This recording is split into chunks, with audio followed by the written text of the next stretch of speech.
abuse. Yeah, Western Deep will cuss everybody out. Western abuse. Yeah, let's call it Western abuse. That's what it is. Now, Western can't say nothing to me. He didn't show up for the stream on Tuesday, even though he did hit me up and he was like, "Dude, I missed it." Like he missed the notification. No, he's good for that. Because I saw a message from him earlier on in a different stream saying he was in the middle of doing something or somewhere. Yeah. So I know he was preoccupied doing something. Yeah. But that's one accusation. That's why I kind of let him abuse me from time to time, because I'm like, yeah, well, he's consistent. If he calls me an asshole, then I must be one. I take the criticism, especially personally. Yeah. I'm like, yeah, he kind of knows me better than anyone, so he's probably got a point. All right. I'm quite excited about this one though. I figure what we'll do is we'll just get started with a little bit of general chatter, and then when the place fills up a little bit, that's when we'll get started, because I don't want people to miss out on having their say. What's up, Jay-Z? How you doing, brother? Jay-Z, what's good, man? I don't want anyone to miss out on having their say on this one, because I feel like a lot of people are going to have a lot to say about what we're talking about today. Absolutely. This is one of the ones, if you miss it, there's gonna be some regret. Heck yeah. Like, how you doing, Jay-Z, bro? Let me make sure that ain't on. I need to send a message to Mikey. I think Mikey will probably jump in on yours, because he's usually about. But if you're just joining in, how you doing? We haven't quite got started on the robbery tier list yet, but we are going to get to it. We just want to give everyone like a few minutes to pop in before we kind of explain what the criteria are, and then to get into it. We've got like 15. Yeah. So we've got we've got like 50. No, I think it's like 11 or 12 fights that were like famously seen as either robberies or bad decisions, and we're going to rank them. We're going to say whether or not we think they were close fights, so people need to stop bitching.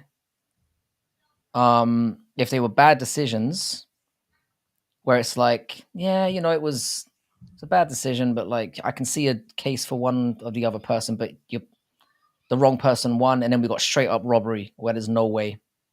Diego Sanchez versus Ross Pearson. We didn't have that one in there, and the only reason why we didn't is because it's a little bit of an obscure one. Not a lot of people will remember that fight, but Diego Sanchez basically lost all 3 rounds of that fight. We might as well talk about it while we're building up. He lost all 3 rounds of that fight. Yeah, he did. Like, if you want to talk about like full scale, some of the worst robberies in UFC history, that's up there. The only reason why it doesn't get talked about that much is because Diego Sanchez is obviously a bigger name, and it didn't really amount to anything. Well, for most people, like Ross Pearson obviously didn't go on to have the career he potentially could have had with that scalp on his name. But you see, that's the thing about robberies that are really, really important to discuss, because it's not just about somebody getting robbed on the night. It's about what it does for their careers in the long run. We didn't have Edgar and Muniz on the list, but let me see. Frankie, I guess we do have. I think we had an Edgar fight on the list at some point. We did, but Edgar versus BJ Penn was another one. We didn't have that on the list. We tried to have ones that were a little bit more recent, and then the plan was like we would add to them as we go on. Yeah, because there's been too many. Pedro literally won 4-1. Yeah, I mean that would come under the That feels like a robbery. That would come under the robbery. But I mean, I'm happy to go back and have a look at it at some point. But there are so many. There are so many. Just before we get into that, because I want to give the some of the chat folk enough time to turn up, because we are gonna have like a voting thing about it, where we'll put each fight up and then we'll put the 3 categories up. We want to obviously make sure that we're explaining what the we're gonna obviously explain what the criteria are before then. But before we get into that, I wanted to ask you guys a quick question actually about trash talk. I wanted to ask you guys, At what point do you think trash talk goes too far, if ever, and what examples do you have of it? Because I'm That's a thinking really good question. because we've discussed this a little bit on the channel before, and obviously it was before. Yeah, we appreciate you guys setting up raids. I think this one in particular would be a good one to do a raid for, just because we want to kind of get a fair representation of what the votes will be like. We want to try and get as many people voting as we can in this one. But yeah, as far as the trash talk goes, I'm just wondering if you guys think that all is fair in love and war with trash talk, or if there are things that you just shouldn't say. And I was thinking about this morning, and it kind of came to me. And I was like, there's probably only one time or one instance when I thought, you know what, this person's gone too far. Or maybe two instances. And I was wondering if you guys had any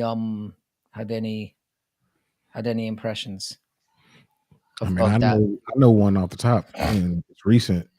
I mean, clearly, Colby, when he was talking about Leon's dad, like, that's too far. I mean, in my opinion, that's too far. Like, Yeah. when you're talking to me, when you start talking about people who can't defend themselves because they're not alive, like, come on, bro. Like, that's too far. I felt like that was awful. But that's just my opinion. Some people think that that's all part of the game, and Mm, nothing's off limits. But I don't think so. Like, if we're fighting with rules, then my trash talk's gonna have rules. If it was outside of fighting in the cage, then everything's fair game in that point because I can kill you. But this is not the case. yeah. So there's going to be some guard lines to it. So yeah, Yeah, no. I'm kind of the same opinion. Like I didn't think it was possible to overstep the line when it comes to trash talking, but I think when you start talking about dead relatives, that's a touch over the line for me. But I'm kind of with Jay-Z as well, that like at the end of the day, whatever gets said, you're then able to then right after that get into a cage and fuck the person up for their talk. So I kind of get that perspective as well. I Yeah, think like I mean, there was two instances when I felt that way. I think when Justin Gaethje said that Conor McGregor was a bad father, that one when I was that was one where I was kind of like, ugh, yeah, like you can say what you want about him being a whore and like fucking cheating on his wife and whatever, because all those things are true. But like the bad father stuff felt like a little bit of a step over the line. Like I felt like that was a little bit too personal. And then well, Colby's done it twice, hasn't he? He did it with Leon's coach. Sorry, Usman's coach at mhm. Black Zillions, and then he did it with Leon's dad, and I thought that's a bit tasteless, man. Yeah. That's a bit tasteless, but and then he got in the cage and shit himself, so he probably knows he went too far as well. I'm going to be semi-distracted because of the NBA draft is tonight. To be honest, I don't know who any of the prospects are. Bruh, like this is one of the worst drafts in recent memory. Um, just to put it simply, like the number one pick is probably going to be Zachary Richachet. If you say so. So yeah, I don't know who any of those. I don't know who any of them are. I literally haven't followed it. But mind you, I've kind of gone a little bit cold on the NBA the last 12 months or so. Like I do keep up with the odd little bit, but I'm not that interested anymore. it's a draft full of role players. There's no stars in this draft, at least not no obvious ones. Yeah, but Aaron's right though. The trades should be interesting. Yeah, they've There already are a started. couple of people who are coming up to free agency that might be able to make an impact. Yeah, I know that they're trying to. I know that Trey Young might be on the move. I know he's not a free agent, but I know that he's on the move. trade one of them dudes. They got trade Paul either George is probably Trey going to or be on the move. Johnson. There's a Maybe, few. Clay but Thompson's probably I have moving as heard well. the Paul George thing is kind of heating up now, and the Golden State thing is back on the table. So I hope he doesn't. I hope he doesn't go to Golden State. I don't want him. he might. I don't He want him. I don't want him for 4 years at $50 million or whatever it is. Fuck that. It's a lot. You're good, bro. Did you see that Kevin Holland's fighting on the Denver card? There's been a lot of anger about this one, to be honest. And I kind of get people are on Twitter in particular are saying like, why is Cannonier taking that fight? I get it. I get why he's taking that fight. It's supposed to be Holland versus Jared Cannonier Yeah, that's what I've heard. at Denver. That's what I'm hearing. Mm-hmm. Yep. I posted it Which to me on makes sense. Instagram. Yeah.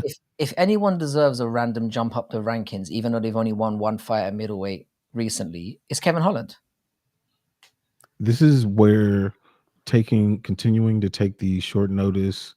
People don't see a reason for you jumping into the cage, right? Back to back type of fights pays off for you.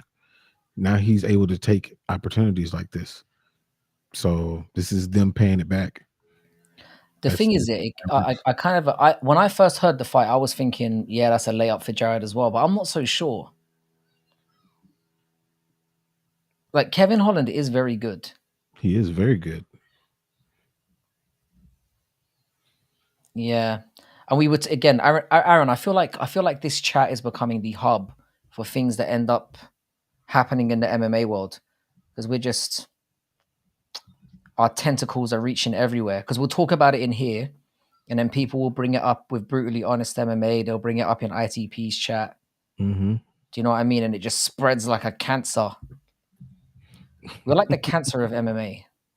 This in a good way. In a good way. We're a good. I was about to say we're a good cancer, but I'm not sure how to interpret that. I think it's a good fight. Shara's Holland call out was bizarre. Shara's calling out. How you doing, Brutally? By the way, and again, if you're new to here and you haven't been to Brutally Honest MMA, get your buns over there. And thanks for turning up, brother. I was really enjoying your and also your Sean Strickland video you posted today. I don't know if you've seen it, Antoine. I haven't seen it yet. It was real funny, and it was bang on as well. It kind of made me feel slightly ashamed to be a Sean Strickland fan, if I'm being honest. It was a low point. It was a low point in that journey. Holland is the ultimate gatekeeper. If you're top of the division, fire, it's an easy fight. I like Shara and Holland more. I think Holland would fuck Shara up. I think so. It would be a layup for Kevin. Shara's not that good. I don't think the Shara needs to be fighting anybody. And I brought that up in the live I did on Tuesday. I don't think he's that good. Even though, like, going into it, like, I thought that dude was going to be like the boogeyman. Like, he came in like looking serious, but apparently he's trash. Yeah. Like, Holland and Shara does make more sense for like where they're at in the rankings, kind of. Yeah. I'm not against Holland getting a bump up, because he's always like I said, he's that company guy, man. He whenever they need somebody to step in and have a fun fight, he's always ready. And that should be rewarded. Yeah. To some extent. Nah, Paradox, I didn't see your documentary. When did you put it out? He did Paradox did a video on why Stephen Thompson is not a nice guy, and I legit laughed about 8 times. I saw the thumbnail. I have it in my watch later. I legit laughed about 8 times during the course of that video. I haven't watched it yet. By the way, Paradox here, can I just give you a shout out as well? I love how your style is kind of like, it's unedited. Like, I like, not in the sense of like the what's on display is unedited. I like that your voiceover is unedited. It's perfect. Like, there were legit multiple times when I laughed during that video, and like not ironically. Shara having smoke blown up his ass for being a one-eyed pirate, not convinced yet. Bro, I'm fully with you. And the thing is, yeah, I've seen dumb twits about Shara saying like, oh, so he's allowed to come into America to film a movie, but not to have a fight. And I'm like, yeah. Well, because having a fight is different. Being one-eyed and being in a movie, and being one-eyed and going into a fight are completely different things. Yeah. So remember, I checked with my boy Dre, who is a one-eyed fighter, and I asked him what athletic commissions would he be allowed to fight in for sure, and he rattled off like 6 of them. So he was like, "There's more than those." So he can fight in the United States. He can't fight everywhere. Like, by the way, like, just a quick check. the joint channel is live. What we're gonna do with the polls, just before we get started, is we're gonna run the polls on all 3 channels, and it's gonna get really complicated. So again, it's just advice to everyone to jump over to the Frankie and Jax channel so that you can all vote in one place. And you're going to see how messy it's going to get, and we're just going to prove our point, but we're going to give it a try. Because obviously we've got 14 now in my YouTube, and we've got countless others and on different channels and all over the place. So like, it would help if everyone could get to the same place. But all right, so we've in the description, we've got the fights that we're going to be talking about today.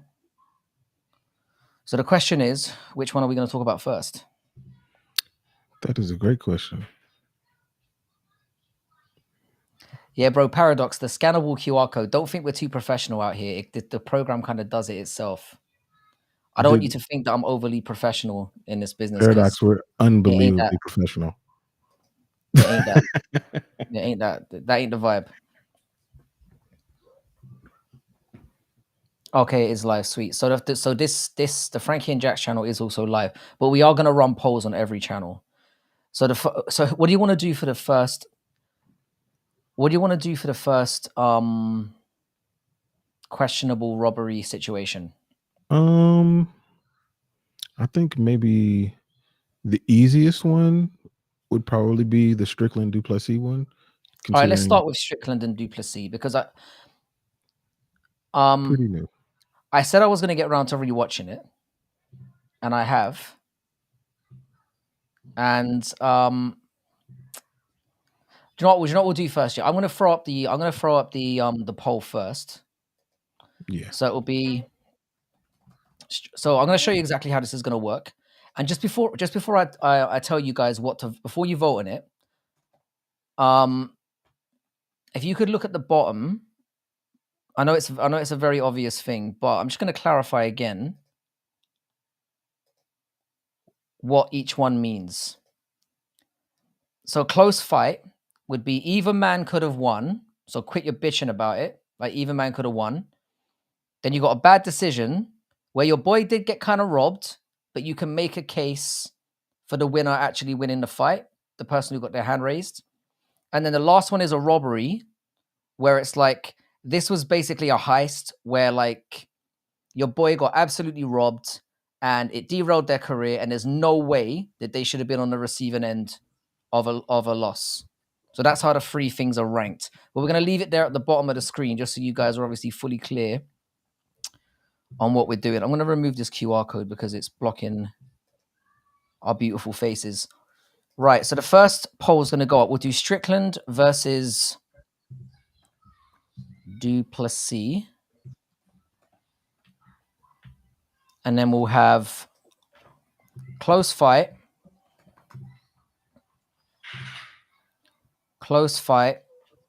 bad decision, robbery. And we'll see how you motherfuckers do with that.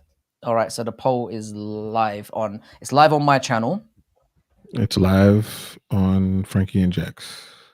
I'm going to put my vote in as well. I want to see what everyone thinks. So, my opinion on this one. I have watched it again, and I still think Duplessis won. I still think DDP won the fight. Here's why I think this, all right? Strickland did land more overall strikes. In fact, he landed 40 more than Duplessis throughout the whole fight. But this is a round by round, like fights are obviously judged round by round. Yeah. Now, I thought that Dricus landed harder with the body strikes. I thought Dricus landed more in round 2 and got a massive takedown. I thought he landed harder in round 3 with the body kicks. There was a differential of like 2 shots. I thought that round 3 was basically the swing round, but I thought that Dricus I thought the body kicks he was landing were more impactful. In round 4, Strickland landed 4 more strikes, but he got taken down 3 times, and one of them was really explosively. I think if you explosively take someone down, it counts as a knockdown in a way. Like if you bundle someone down really hard and they land like with ferocity and it changes the course of the fight, I think it should count as a knockdown. And that's kind of how I saw it. So I think the reason why people think Strickland won, and I understand it, is Strickland won. I think I had Strickland winning round 1 and round 5. And the rounds that he won more decisively. Do you know what I mean? Yeah. So like, even though I felt that Drickus won rounds 2, 3, and 4, they were closer rounds. Whereas the rounds that Strickland won in 1 and 5 were very distinctive. But I will say this though, like, ultimately, on our tier list, I think that it doesn't go down as a bad decision and it doesn't go down as a robbery. I just think it comes down to a close fight where both guys could have won. And that's where I'm at with that one. Yeah. So I rewatched it just like we rewatched every fight. And when it came down to it, there were some rounds that I thought were extremely close.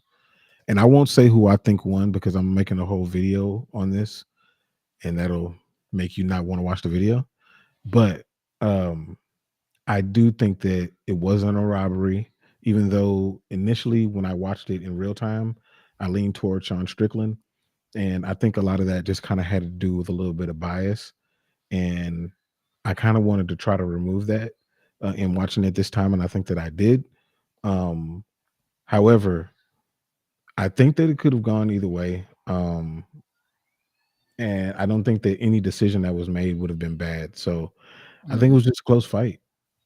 You know, that's kind of where I land on it. I will think say it's though, yeah, close. I think that the percentage of people that thought Strickland won was higher than the percentage that thought DDP won. Yeah. But I don't think it was a bad decision necessarily. I think if either guy had won, I wouldn't have complained. But I think calling it a robbery is just outright slander. I think it was just a close fight that either guy could have won. And I think if you see it any other way, you're a dickhead. Yeah. Yeah. Mikey. I mean, Mikey, you already know how he feels about this fight. He's gone down that hill. He definitely thinks it was a robbery.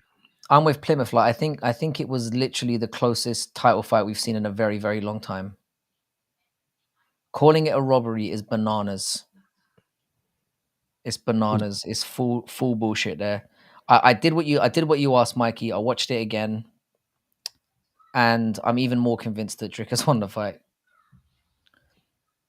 But it was close. It was close. I'm not gonna go on and say that like, oh, DDP definitely, it was a clear win. It wasn't. I think if I was gonna say that, that would be a lie as well. Yeah, that'd be a lie as well. What's the poll looking like on your side? On my side, let me check. I've got. Hang on, sorry. I've got close fight 80%, bad decision 10%, and robbery 10%. So, but considering 10 people voted, 8 out of 10 said it was a close fight. How are you looking on your end? So I got close fight 67%, bad decision 33%. I was drunk, but that's hardly changes my opinion. Yeah. It really I'm drunk most of the time. If we were gonna talk about what my opinion's like when I'm drunk, I couldn't have an opinion on anything. Actually, man, I've seen you drunk, and your opinions are actually pretty spot on. I appreciate that. They might even be better. I don't know. I'll take it.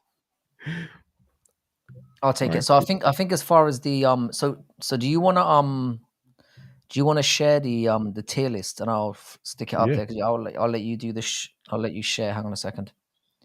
There we go. Yeah. So oh wow, man, you went in with this. Let me just blow this up real quick. Yeah, here's the good old Strickland and Duplessis. So we got the tier list, and it looks like this one's gonna fall in close fight.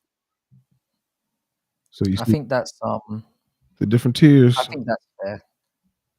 I Yeah. respect your opinion, Mikey, but you're fucking wrong on this one.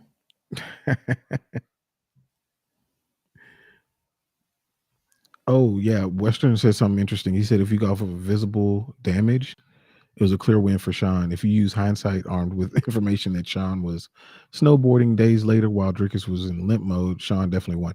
That's kind of what I was saying afterwards. Like, if you go by schoolyard rules, then I would say Sean won, because in Yeah. schoolyard rules, you really go based off of damage and who was winning at the end of the fight.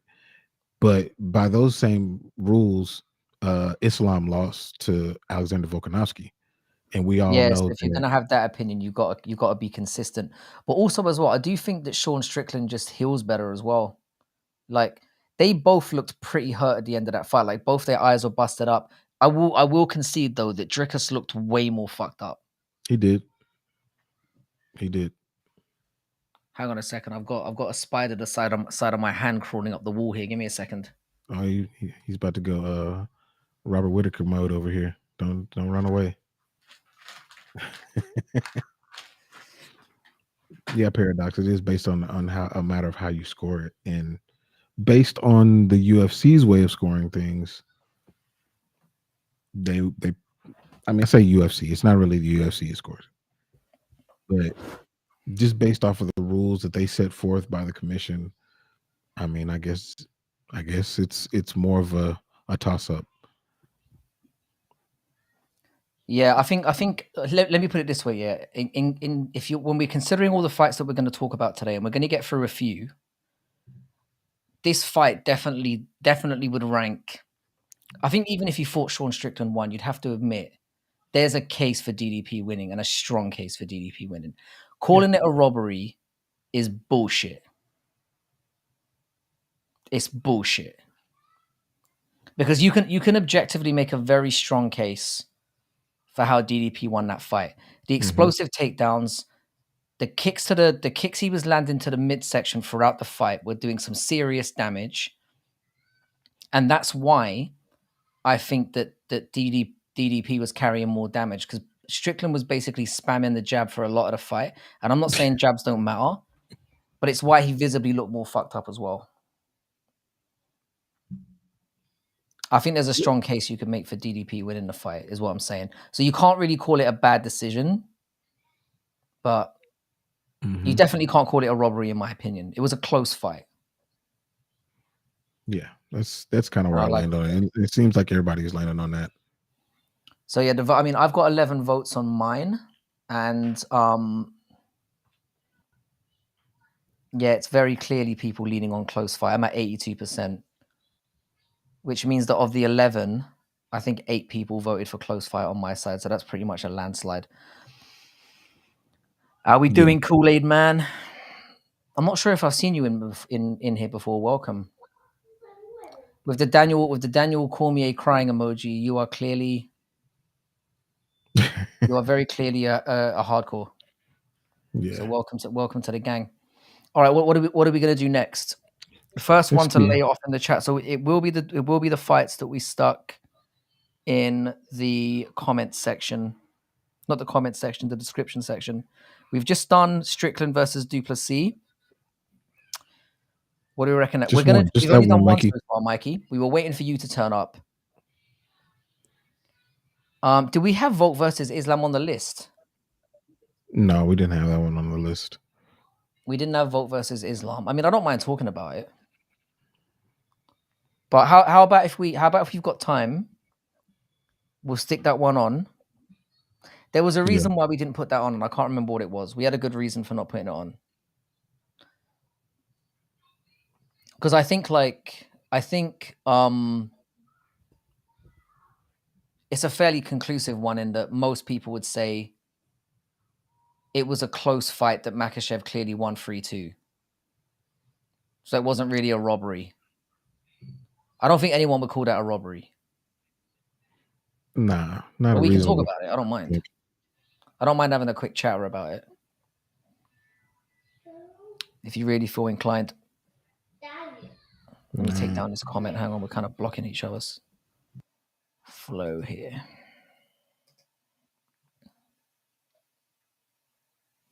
You think it was a bad decision?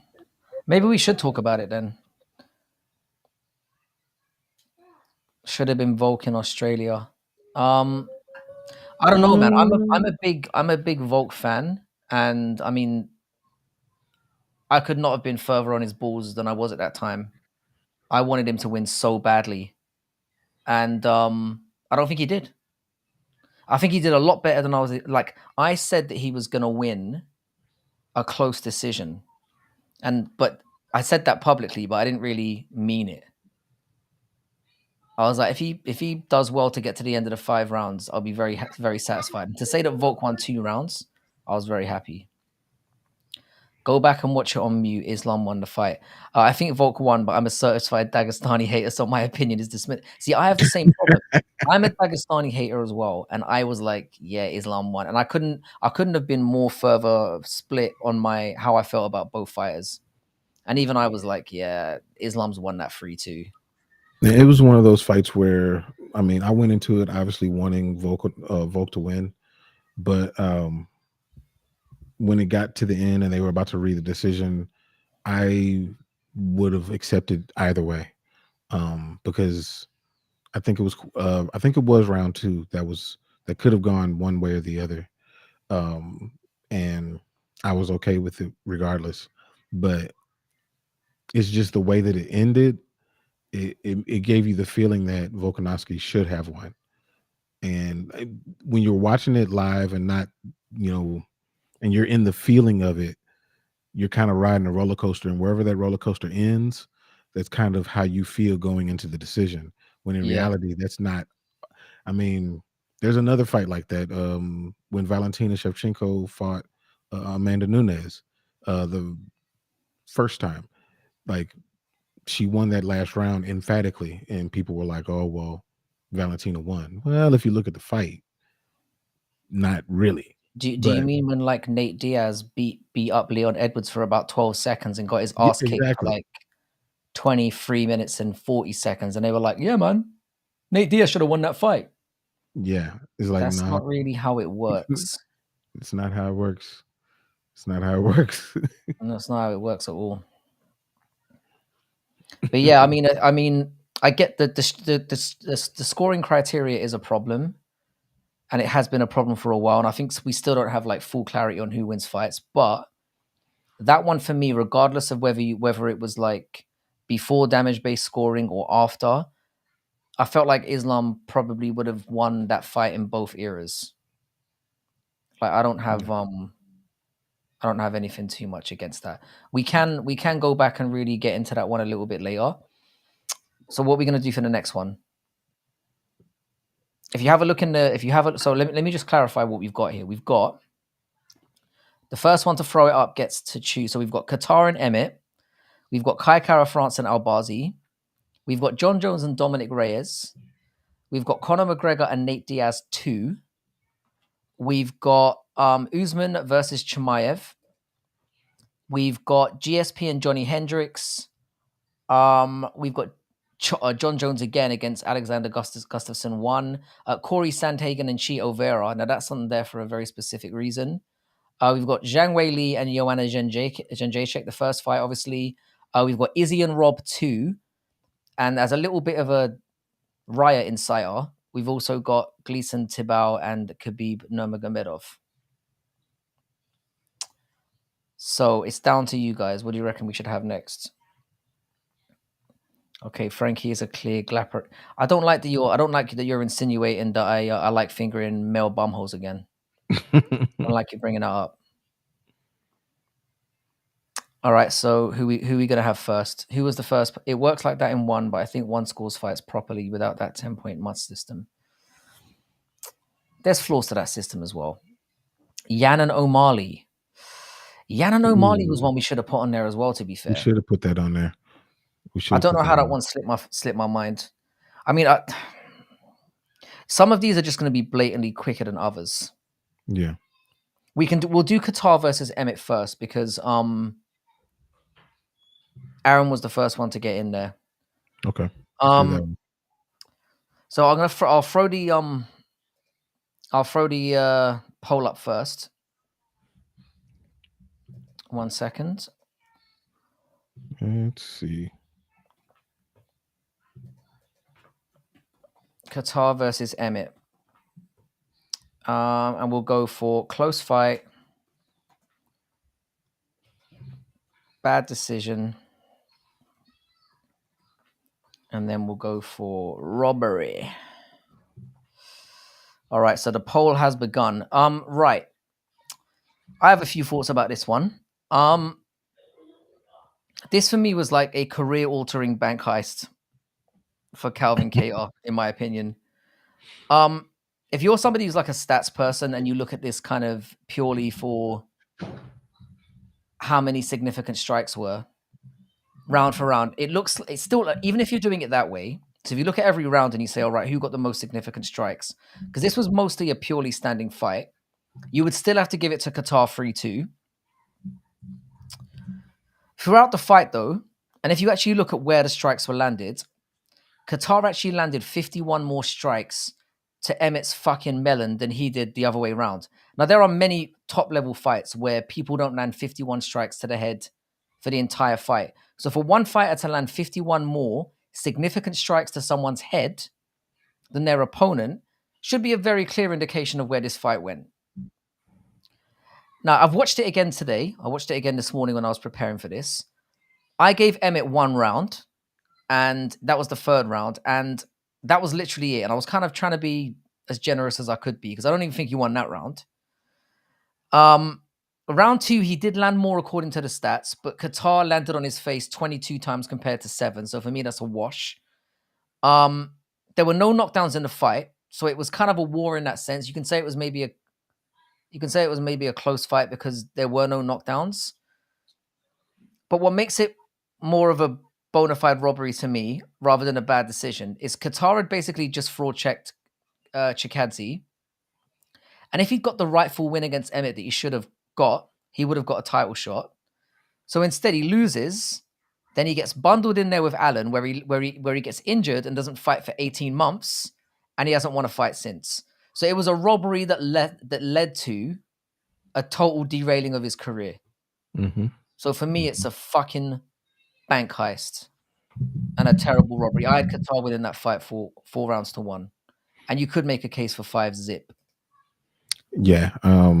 In watching it, like I had kind of totally forgot what had happened in that fight.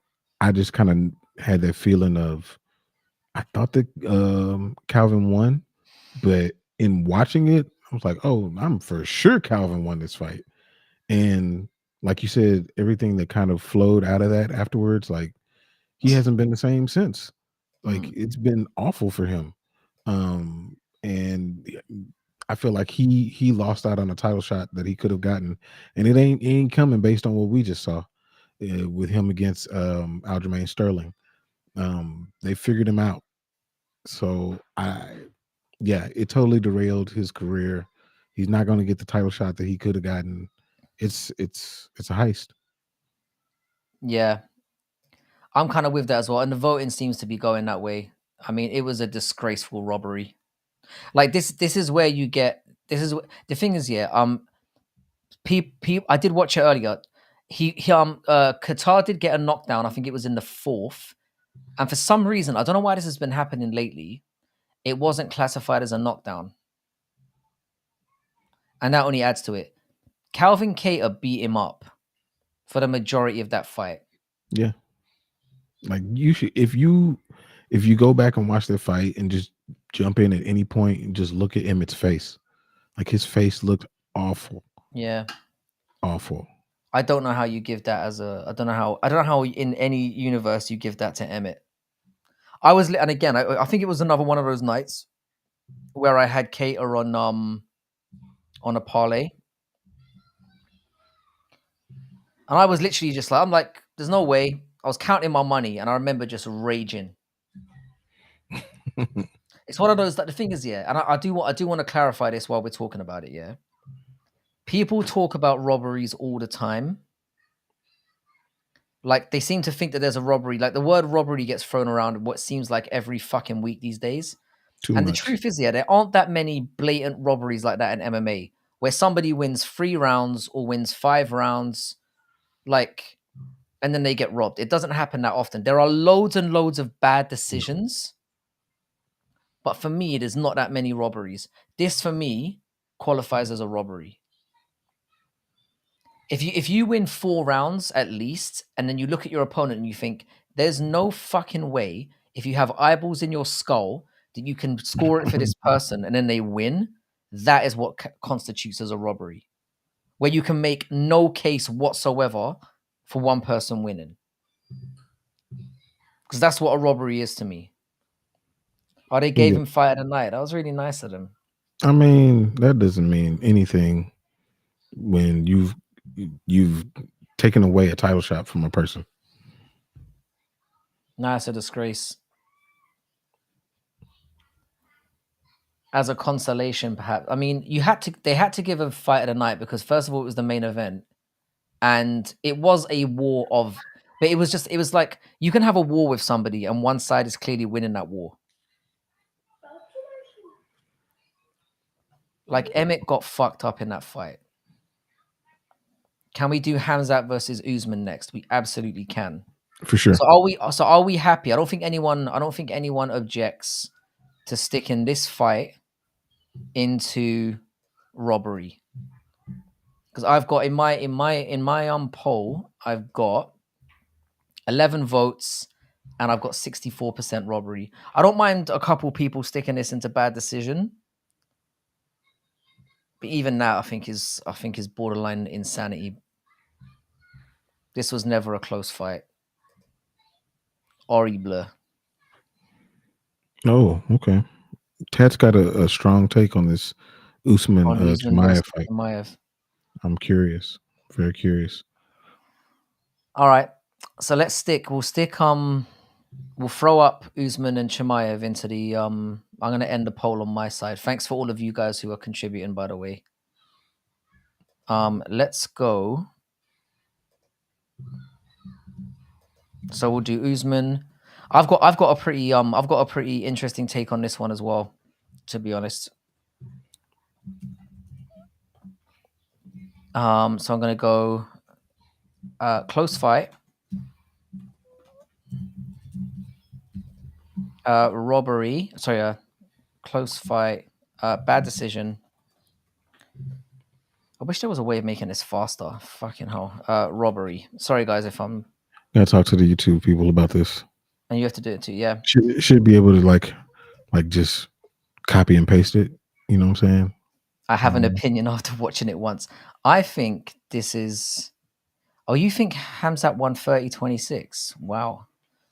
I'm going to give my take on this, and I'm going to let you guys cook as much as you want after. Let me go down to have a look at what I said about this. My points on this were rather short. And I'm gonna kind of contradict everything I've just said in regards to the first 2 fights we've just spoken about. Because I actually think I can kind of see where Aaron's coming from. I do think this was, or some of you are coming from. It was a close fight in some regards, but it was also at the same time like a borderline robbery. Now, the one thing I'm really interested to know what the chat thinks about this one is that first round. Mm-hmm. Because Chimaev was basically, well, by 2 of the judges, he was given a 10-8 round, and I've never accepted this. He landed 1 in 4 of his takedowns, and he landed a total of 16 strikes with 1 submission attempt in that round, which Kamaru kind of calmly navigated. Now, I know Kamaru was in trouble, but he never really looked like he was going to get choked out. Or I don't feel like he did. Like, I don't feel like... Basically, I can see arguments for a 10-8, but I feel like it was a soft 10-8, a very, very soft 10-8. Mm-hmm. In the second round, it does look close, with Kamaru landing only 11 significant strikes to Khamzat's 9, but 5 of those significant strikes from Chimaev were leg kicks. He got 1 takedown in that round, which Kamaru got up from immediately. And I have to remind ourselves that this is a damage-based sport. The issue with this fight, and the reason why I'm not that mad about it, is because there weren't a great level of strikes thrown from both men. In round 3, though, again, Kamaru outlanded him by 11 at a greater percentage, so he clearly won that round. So for me, this fight should have been a draw at best or a win for Kamaru. And that's if you take the first round as a 10-8, which I don't. I think that's greatly debatable. I think people going on like it was a guaranteed 10-8 is kind of bullshit to me. For me, it felt like Chimaev was kind of as soon as Chimaev got to the end of the first round and the second round started, it felt like he was surviving for the rest of the fight. So I felt like it was a bad decision. So I'd have it as bad decision because I felt like Usman should have got either a draw or a win, but it's a borderline robbery to me. And that's where I have it. So this fight took place in Abu Dhabi, right? And I think that during this time, if anybody recalls, this is when the athletic commissions they had a meeting and they said that they were going to start to issue more 10-8s. And this is the cause for that 10-8 in that first round. Now, in regular terms, during the regular period of time, for what we thought that a 10-8 was, that was not a 10-8. It was a dominant round for a dominant 10-9 round. That's what I would call it in normal terms. But because of the way that the commission has pushed that 10-8, that's where that 10-8 came from. And taking that into consideration, giving him that 10-8, which I don't agree with, but giving him that 10-8, the other two rounds, I think that round 3 was clearly Kamaru's. Round 2, you could go either way. I probably lean Kamaru. That would make it a draw. So I think if you scored it based on the way that people saw things before the commission started to push 10-8s, then Kamaru won that fight. If you scored it based on the fact that you know that they just had this meeting and they're going to push these 10-8s down people's throats, then it's a draw. So yeah. So either way, it was a close fight. Chimaev didn't win that fight. Right. It was a close fight, but that was not the right decision. No, I don't think it was. And again, if they've been consistent with that since, so if we'd had a whole bunch of fights where we had 10-8s popping up all over the place since then, I would have been like, do you know what? It's the new rule set. We have to adjust to it. But it felt like it was for one night only, or like very rarely has it happened since where we've had like, that's a 10-8. It's happened. It has happened, but you know what I mean? I mean, I'm not saying it hasn't happened, but it's been rare. It hasn't been an epidemic of 10-8s, but you know just how it is in any sport. Like if in NFL, if they say, you know, we're going to start calling more holding plays during during whatever, at the very beginning of the season, they're going to call all them holding plays or holding calls, and then as you get further into the season, they forget that they ever said that. This is where we are now. We're further into it. And they forgot everything that they said about it. Yeah. So it's just as a temporary measure to show people that they're trying to make positive changes. And then when they realize it's dumb, they just quietly abandon it. And that's what this felt like. But it's like I said, I think part of the reason why this, I will hold firm in my belief, that Usman should have got a result in this fight. I'm going with Weston when I say, first of all, I need to see damage for there to be a 10-8. I know Usman only got 2 significant strikes, and Jay-Z has I think it was 3 significant strikes actually in that round, but he never really felt in danger. And Hamza only had 16, and he also got 3 of his takedowns stuffed in a round where he's the most dominant. Yeah, I think that should factor in. Usman came out of that round fresh as a fucking daisy, whereas Chimaev was cooked. And I think that should matter.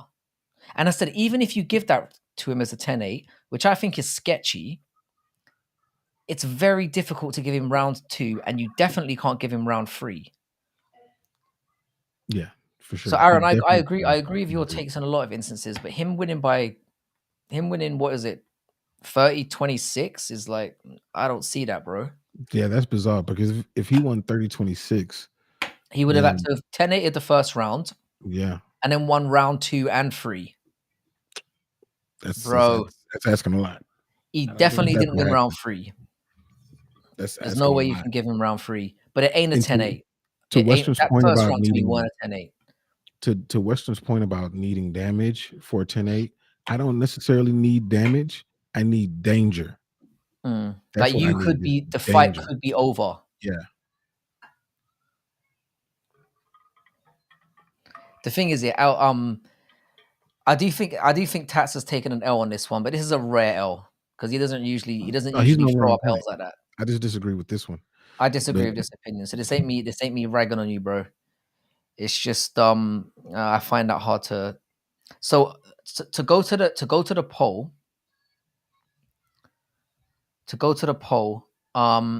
I've got it as a hang on. This one was much closer, to be fair. I've got close fight at 64%. ooh. And I got Ooh. 11 votes. So It's probably the 11 that we're gonna get to. I haven't got any on my side. so I think we're gonna have to go with close fight. We're gonna have to go with the majority. Mm. And the thing is, yeah, I kind of get where people are coming from because the issue with this fight is it was a close fight. And the reason why you could veer away from saying it was a bad decision or a robbery is because both of them were very inactive.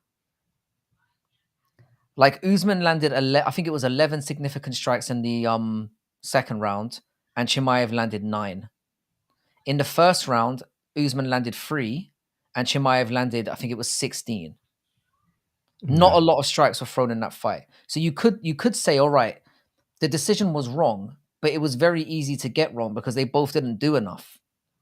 So I'm actually all right with this being a close decision, so like, or a close fight, because from that perspective, it's like, well, you can't really complain that Chimaev won, but you couldn't have complained if Usman won as well. So I can kind of see I can see where they're coming from with that. from that perspective, when you frame it like that, it was a close decision, I guess. I'm kind of like, I get why people. If it was a case of they were both, like the Strickland and Duplessis one was another example on the other extreme, where they basically threw hands and knees and kicks and exchanged takedowns for the entire fight. Whereas this one felt like it was very low volume. Yeah, it was very low volume. But like, to Western's point, he said that I like that we're all interpreting the fights in our own ways without really giving a fuck about the real judging criteria, free thinkers out here. Like, but that's the beauty of the sport. Yeah. And that's something I've talked about in a previous video about judging. You remember that video that we did about judging? Oh yeah. And is judging bad for the UFC? And I was like, I don't think so. I think the bad judging is good. Because it creates these conversations. We wouldn't even be having conversations like this if the judging was on point all the time, because there'd be no controversy. There'd be no push for people to make sure that they finish the fight and leave the judges out of it. If there's anything that Dana said right, that's one of them, is leave the judges out of it, because you do not know what you're going to get. You don't know what they're looking at, and you don't know how credentialed they are in seeing what it is that you were doing. So leave them out of it, finish it. So I think that this is the point. This is why they haven't gone leaps and bounds to try to fix it, or put computers in it, or have everybody vote on it, like using the verdict polls to determine who the winner is, because they want this. Yeah. It creates conversation. It's like, do you remember, like, I know we haven't talked about it yet, but we're going to at some point, and it might be a little bit of a spoiler for that. But like when we do you remember when we were watching the Kara France and the Amir Albazi fight? And I was literally like so tired going through that card. I was like, this card is shit. I just want it to be over. I don't care. I'm going to bed. As soon as I can see the decision, I'm going straight to bed. And then when they read out Amir Albazi winning that fight, I literally spent the next 4 hours on Twitter going at everyone who said Albazi won that fight. Yeah.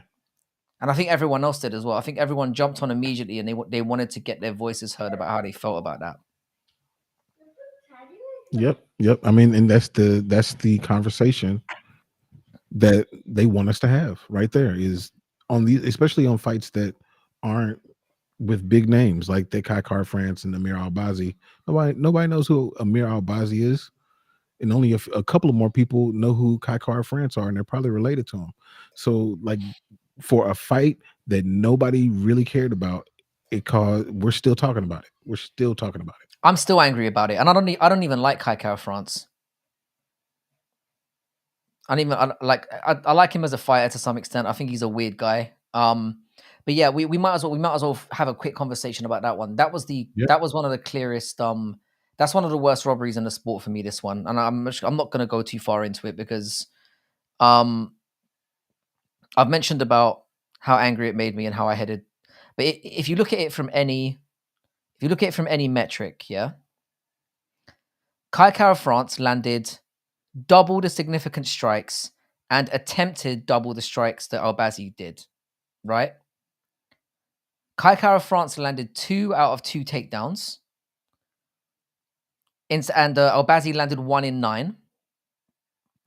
In round 1, Kai France landed double the significant strikes. In round 2, okay, he only got 5 more significant strikes. In round 3, he landed triple the strikes that Albazi landed.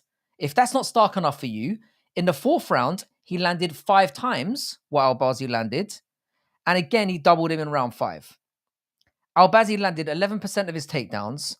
So in no measurable way, no matter what way you try to spin it, no matter what metric you look at, takedowns, control time, significant strikes landed, percentage of strikes landed, strikes thrown, there is no measurable way that you can give Amir Albazi this fight. I had it 4-1, and there's a very strong case that it could have been 5-0. And now, as a result of that, the reason it makes me even more sick, this fight in particular, neither man has fought again since that fight, and it's been a year. And Albazi's holding onto that fucking free rank like a one-armed fucking inmate. And Kai France hasn't fought again either against anyone. Nope. So not only was it a blatantly shit robbery, it's just left that 2 very high slots in the division in complete limbo. If this isn't a robbery, I don't know what is a robbery. I really don't. I didn't even have to watch this one again. I didn't have to watch it. I didn't need no need. I knew what happened. And I felt the same way. I was being generous when I said it was a 4-1. But that fight wasn't close. Kattar France showed that he was levels above him. Albazi had nothing for him. And Kattar France should have already had a title shot at this point. But no, we had Albazi, who was scheduled to fight Moreno, had to pull out. Moreno loses that fight, against Royval, and now Royval is in position to do what he needs to do. So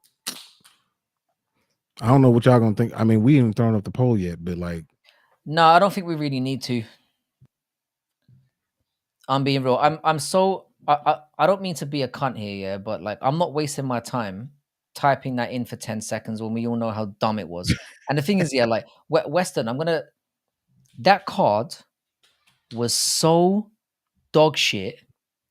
Like it literally got to the point, yeah, when the main event was going to happen, I wasn't even going to watch it. And I'm very rarely that kind of guy. Like I usually stick it by to the end, yeah. I was literally like, I'm not watching this. Like I'm so bored, I don't care, but I stuck through, and it was so bad, yeah. It just rejuvenated me. I was furious. And I remember laying in bed, like I said, for the next 3 hours, and I was just going off on everyone that said Albazi won that fight. There weren't that many of them, but I was literally going through the scroll, being like, right, where are these Albazi bastards? I'm gonna go for all of them. their last names were all named Albazi. Albazi, yeah. It was Mummy Albazi, Daddy Albazi.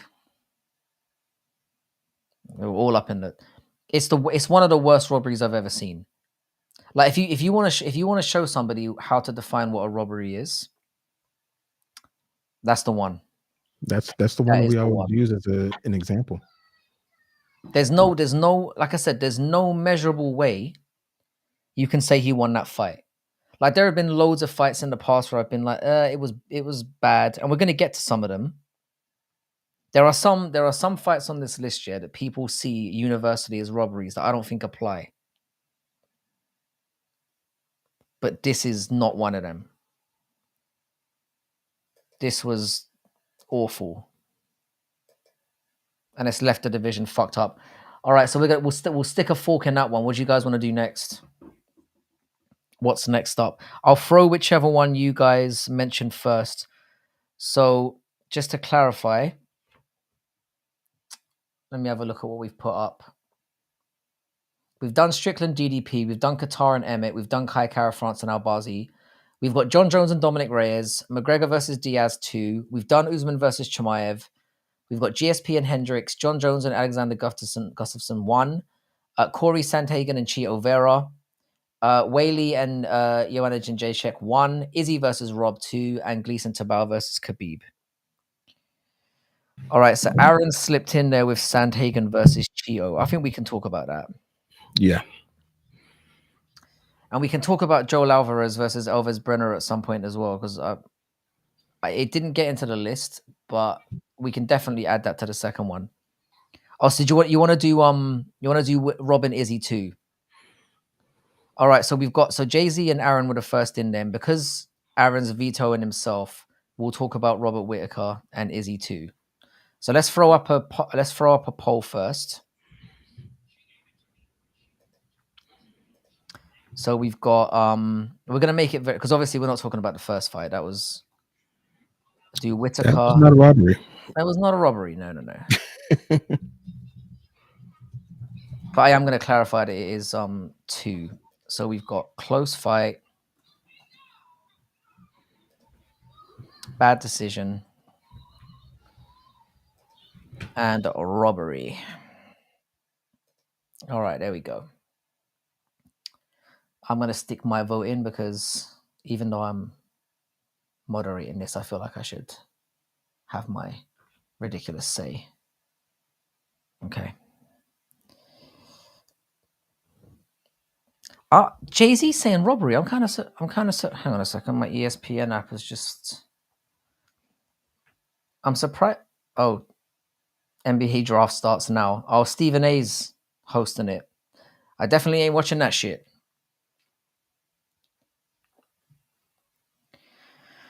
All right.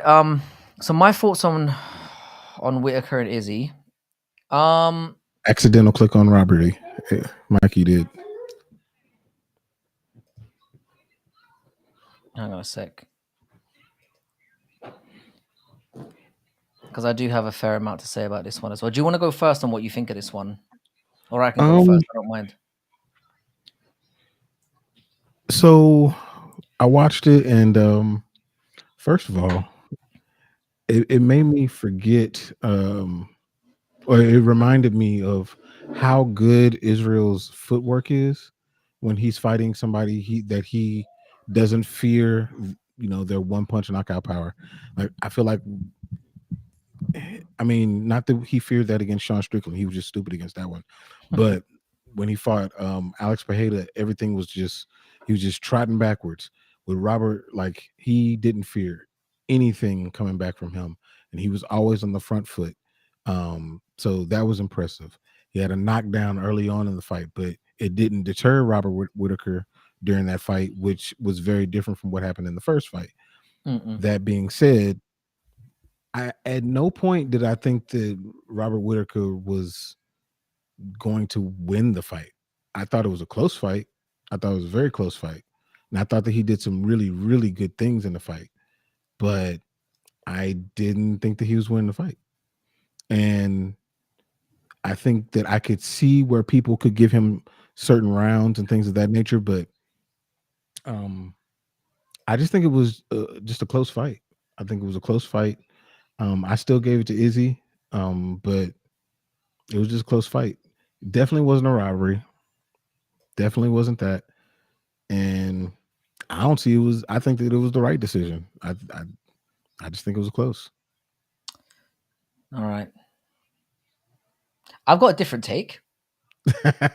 Now the thing is, this is a tough one for me, because everyone knows I don't have to say it. Everyone knows I'm not the biggest Israel Adesanya fan, but I did rewatch this one again today because I'm like, you know, I'm going to try and put my bias aside, and I'm going to try and be objective about this one. And I'll be honest, that was very, very hard for me, and I'm not sure if I succeeded or not. But I'm going to try and do my best here. Now, if you look at the strike count, the overall significant strikes throughout the entire fight, Izzy landed 20 more overall, but 29 of those strikes were pot shot leg kicks that were either checked or grazed, like they barely landed. So I'm kind of like, the overall strikes, I'm like, meh. But that doesn't really matter because, again, it's a round by round sport. Whitaker landed slightly more to the head and slightly less to the body throughout the fight, so it's fairly even on that count. Rewatching the fight, I felt that Whitaker landed more significantly in rounds 2, 3, and 5. And he also landed 40% of his takedowns for 4 minutes of ground and pound control. And he did that over 3 rounds. So he did that in rounds, I think it was 3, 4, and 5, where he landed a significant takedowns in each of those rounds. And he got 4 minutes of complete control time with ground and pound during those rounds. Now, am I going to say this was a robbery? The hater in me, the person in me that really hates Izzy, and I really do, would say yes. But the realist in me has to say that it probably wasn't. I feel like it was like a relatively close fight. But for me, it kind of falls more into the bad decision. Because watching it back, even though it was relatively close, for me, it was 2 very clear rounds to Izzy, and 3 very clear rounds to Whitaker. So even though it was a close fight, I felt the rounds kind of scored themselves. Like, if you're looking at every metric in terms of who landed the more significantly, who had the most control, if you're going by what we knew about the judging criteria, for me, Whitaker clearly won 3 rounds and Izzy clearly won 2. So for me, it's more of a bad decision than an outright robbery, because you can make a case for Israel Adesanya winning the fight. But I think it's a weak-ass one. And I think Whitaker won the fight 3-2. And if you look what's happened to his career afterwards, it's like he didn't get near the belt again. And he's had to go through fucking God knows what. Man, he's had to go through all Murderer's kinds of Row stuff again to get anywhere near the belt. It's kind of fucked up. All kinds to get back. So that's the issue. And then meanwhile, it's still affecting him to this day, where Israel Adesanya can lose 2 in 3 title fights and then walks back into another title defense, and Whitaker wins another 3 in a row, and they're like, yeah, man, he's gonna have to fight Strickland now. It's like, nah, bro. Nah. How you doing, Cheddar?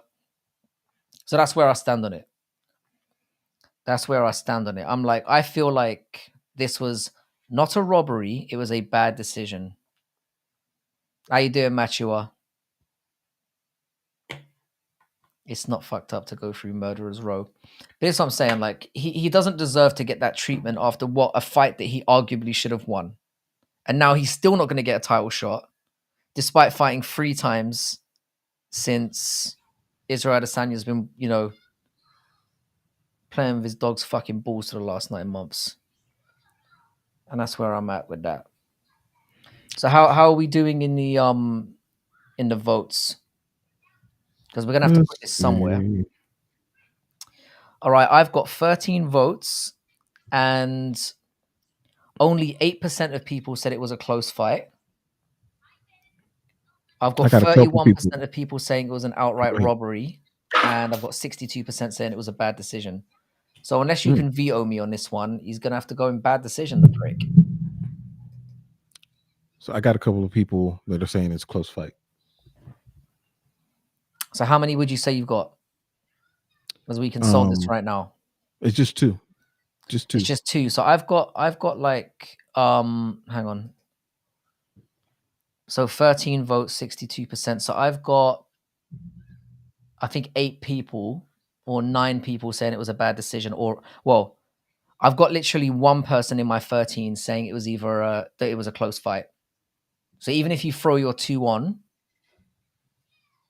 I think as a compromise, I think it's got to be bad decision. Bad decision it is. It's got to be bad decision. That's surprising. That's surprising. Okay. But I'll let the poll stand up for a little while longer in case anybody else. Yeah, while we're transitioning to the next robbery on the, I need to give some shout outs. Paradox to Chad did a really great video on Stephen Thompson earlier, which really fucking cracked me up. So we need to give Paradox a boost so that he makes more so that he doesn't get discouraged and makes more videos of that ilk, because it was legit funny. Who else do I need to give a shout out here to? I need to give a shout out to well, everyone who kind of participates in getting people over to the community and whatnot. Yeah, that video was hysterical. I laughed my fucking ass off at that video. It was funny. Guru might come over. Guru might come over, yeah.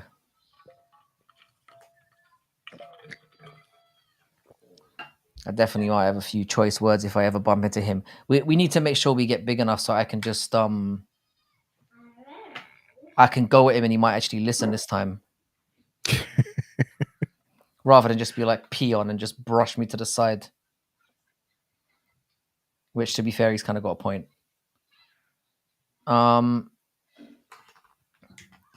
So I think the fact that I will say this though, the fact that it was, even though more people felt it was even though more people did feel it was a bad decision, there was a kind of a very interesting split of votes across the board. Yeah, it was. So it kind of goes to show that like some people are retarded. It's a fucking terrible decision. That's what I'm going with. I was kind of thinking the same way as Mikey, like, especially going into it, I was like, Izzy won that fight. Like, I know that, you know, a lot of people don't like him, but he won the fight. But going into it, I mean, after seeing it, like, I can understand. You know, I can see both ways of it. Yeah. Even though Paradox. There were a few lines, by the way, in that video that I really loved. But the highlight for me was there were several funny things you said throughout that video. But at the end, when you were like, "Yeah, I've just been talking a whole load of bollocks that I've just made up, but it's all true," was like really funny to me. It was a funny way to pull the curtain down and end that one. Bro, I was like, "Yeah, I've been talking complete bullshit. I'm lying, but it's all true." Like and subscribe. I thought it was fantastic. No, on his he did a live a watch along. Me and Western were in there, and he was drinking beer. I mean, it did kind of sound like he was drinking out of a sippy cup. I don't know if he was, but it was it definitely, it sounded like, you know, my toddler's cup over here. And every time he drink, he'd go across the room to drink it. Yeah, it was hilarious. Yeah, no, Paradox is funny to me, man. I can't wait to see what else he does. Yeah, that was the one where I was like, when you said something about how he took his, what is it? He took his cup or something and smashed it over Sage Northcutt's head and then put him into a coma. There were other parts there where I thought you made some good points. Like I thought tricking Kevin Holland was a legit point. Because he did trick Kevin Holland. And depriving us of that excellent Mikael Pereira fight was also a very good point. And him hating fat people again was another fair point. When it was hilarious. It was hilarious. I strongly recommend it if you haven't. Get over to Paradox to Chad. Yeah, man. Because if we can keep pushing him to make content like that, it will just make the MMA space a better place. Yeah, we can get onto Sandhagen and Vera now. Now, the reason why I don't feel like we really need a poll for this one, because the weird thing about this one, obviously, is that Sandhagen won the fight, right? Mm-hmm. So I think some people are going to be scratching their heads with it. They're going to be like, why is this a robbery? And secondly, it's like, we could have had Sandhagen versus, what's his name? TJ Dillashaw on here. We could have had Sandhagen versus Piotr Yan on here as well. The reason why I wanted to talk about this one is because not only was it like not only was it a, oh, do you know what? I'm not sure if you want to talk about this one first. I'm happy to get into it. This was a different kind of robbery to me. Yeah, when I watched it, I was like, dang, did I forget like how this fight went? Like, why am I watching this? Why is this one in here? And once I started watching it, I was like, oh, okay. I see why this is in here. So I watched the first round, and as usual, Chito starts slow or whatnot. I watched the second round. Chito's still not doing anything. Cory's doing whatever he wants to do. In the third round, in between the second and the third round, his corner's saying like, "What are you doing? Are you here? Like, what's going on?" His corner is shouting at him, saying, "You're not here. You're not in the fight at all. Fucking wake up!" Yeah, and they were shouting it loud enough to where the judges could obviously hear what they were saying. Yeah, you've lost. You've won none of these rounds. What the fuck are you doing, Marlon? Do something. You're embarrassing this gym. You know, they were going in. Level 3. Continue. I mean, level 3. The third round was a lot better. Some might argue that he won it. Some might argue that he didn't, but it was a lot closer. And then round 4 happened. I feel like he went back to what he did in round 1. And then round 5 happened, and pretty much the same thing for the most part.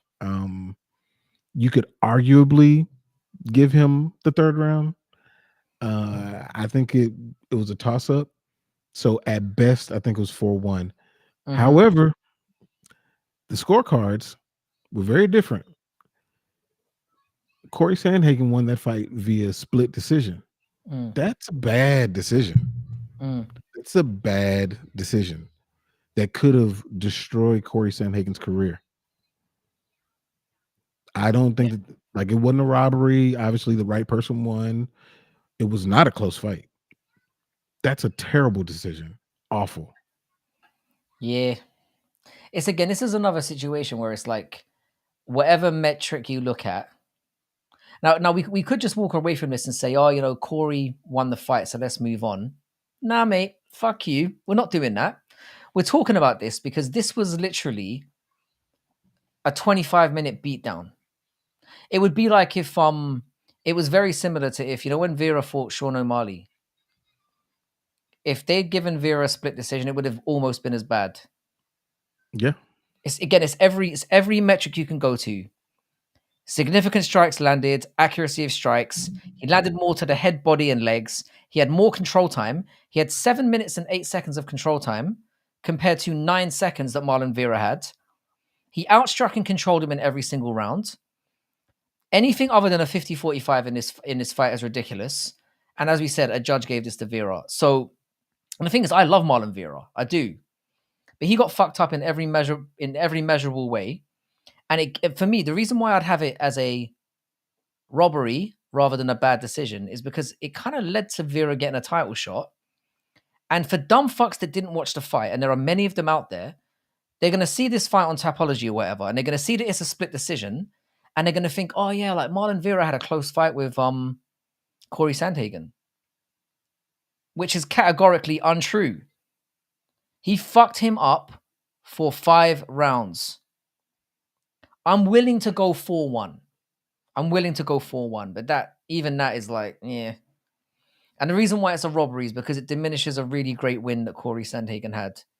And again, it goes on his record as a split decision, like it was anywhere near close. It fucking wasn't. It was awful. Nope. It was awful. And the reason why, like I said, the reason why it goes from a bad decision to a robbery is because of what happened afterwards. Cory Sandhagen then has to fight Rob Font. Marlon Vera gets the title shot. It's crazy. Who's Joel Ojeda? Yoel Ojeda. That's one of the judges. Oh, is that the judge? That's mad. Chito literally got his head, like he was battered the entire, like he was controlled, he was beaten up, he was fighting off submissions, he was destroyed in that fight. And the 5th round might have been the worst one. The 5th round might have been the worst of the lot. Crazy. I mean, when Chris Lee's getting it right, you know something's gone horribly wrong. If it had been Chris Lee, I'd have been like, there was definitely a suitcase under the table.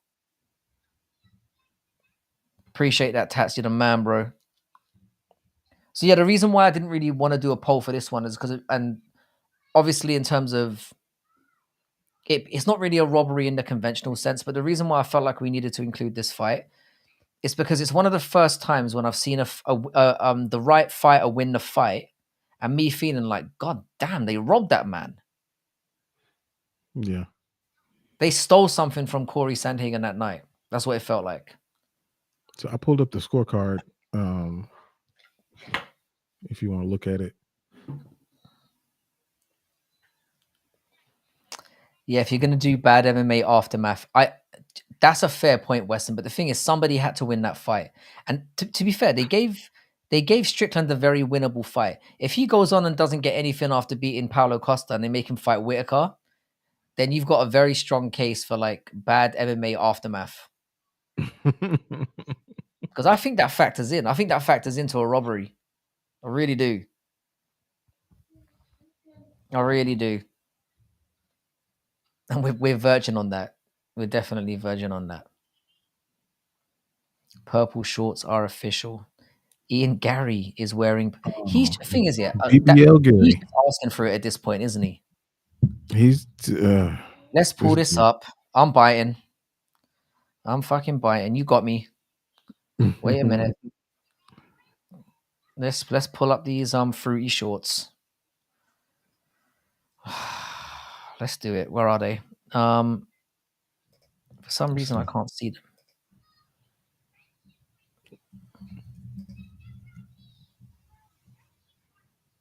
Purple is a royal color. I know, but not on Ian. I feel like Ian Gary's asking for it at this point. I feel like he's actually baiting us. Like I think he's realized, yeah, that Ian Gary was the person who like wanted to be loved and was accidentally hated, and now he's like, do you know what? Everyone's gonna hate me anyway, so I might as well just lean into it as much as possible. And to be fair, it's kind of smart. It's kind of smart. What do you think happened about it? Is Omega Sci-Fi? No, he's not. No, he's not. So do you guys want to continue with this robbery tier list, or do you want to give it a little break? Because we've literally been going strong now for like an hour and a half on one topic, and I feel like if you guys want to get a little bit more general for a while, we can do that and just talk about things that you feel like talking about, news and MMA. Or if you want to continue with the robbery tier list, we can do that. I'm leaving it to you guys. Because it is something that we are going to revisit. Continue with it when the ITP raid comes in. That works for me. So Anton, we'll hit pause on it for a second. Okay. That's cool. And we'll wait for the ITP raid so we can get more votes up in this bitch. Macy Barber being out. I'm willing to talk about that. Oh, that's interesting. Okay, let's see.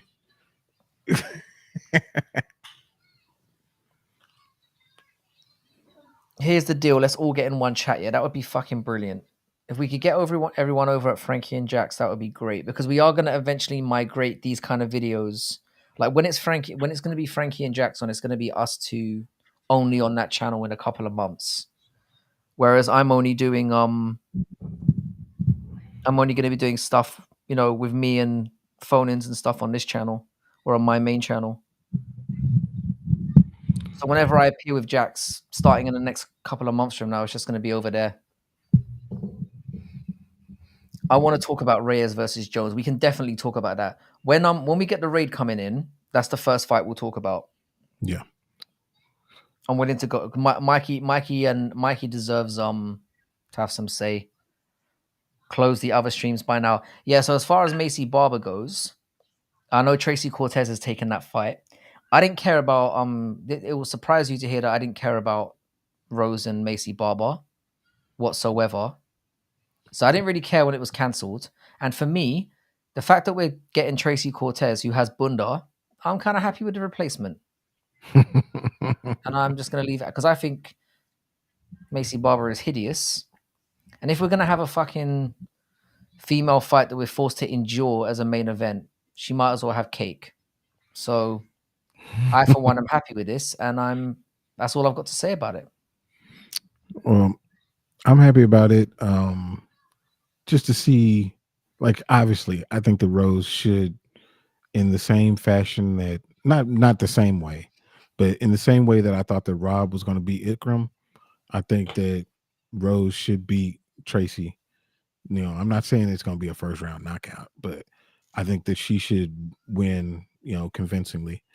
That being said, I do like the fact that Tracy is getting that opportunity to jump up there and fight her, because who she was scheduled to fight wasn't really going to advance her in the division. And probably And rightfully so. yeah, so I think it's cool for her. It's the same treatment that Diego Lopez is getting. It's the same treatment that Sean O'Malley got, when he fought Peter Yan. It's an opportunity, and she's taking it. And I think it's dope. I think it'll be a more marketable fight, because, like you said, like there's people who are Macy Barber fans, but I think that Tracy Cortez has a bigger fan base. So, especially in Denver, Denver has a lot of Mexican people there, so it's going to be pretty good for that area as well. Fair play. So did the Costa Rica and Brazil match end in a draw? Which one? The Copa America match. I saw it was 0-0 at like 70 minutes. That's a big draw for the Costa Ricans if they got that. Costa Rica's not a bad football team as well. They've done pretty well in the last few World Cups, but getting a draw against Brazil is pretty big. Would you put Tracy Cortez on the UFC Sphere card? Yeah. If she can make it. I mean, what's this? Is June? I mean, it's September. This time. Absolutely. Yeah, I would. Mexican fighter. If you can get Yair on that thing, you better throw him on there. If you can get Chiwiwis on there, you better throw him on there too. They should throw her on there and Ortega on there just to see the awkward interactions between the two of them. That'd be nice. Just to fuck with Brian Ortega. That'd be fun. Yeah, Tracy Cortez should be on every card. I was gonna say this. I was gonna say she should be on my balls as well, but I didn't want to go too far. She's got a little bit of a funny face, but she's definitely, and the thing is, she's not a bad fighter. She's really not. She's decent. She's at least exciting to watch. Yeah, to some extent. She picks up wins, she picks up losses, but she's not technically terrible. I just don't. I think Rose is going to be way too good for her. And I don't want to see Rose winning anymore. I'm a Rose fan, so I do want her to continue winning. Let's see. Yeah. So Tracy was originally supposed to fight Miranda Maverick, who, yeah, I think that may have been a bad fight for her, because that's a big old girl, man. But this fight's a bad one too, so it's not going to really matter. But I'm surprised they didn't stick Miranda Maverick in against Rose. Well, is Miranda ranked? I don't even think that she's. I don't think Tracy Cortez is ranked either, though.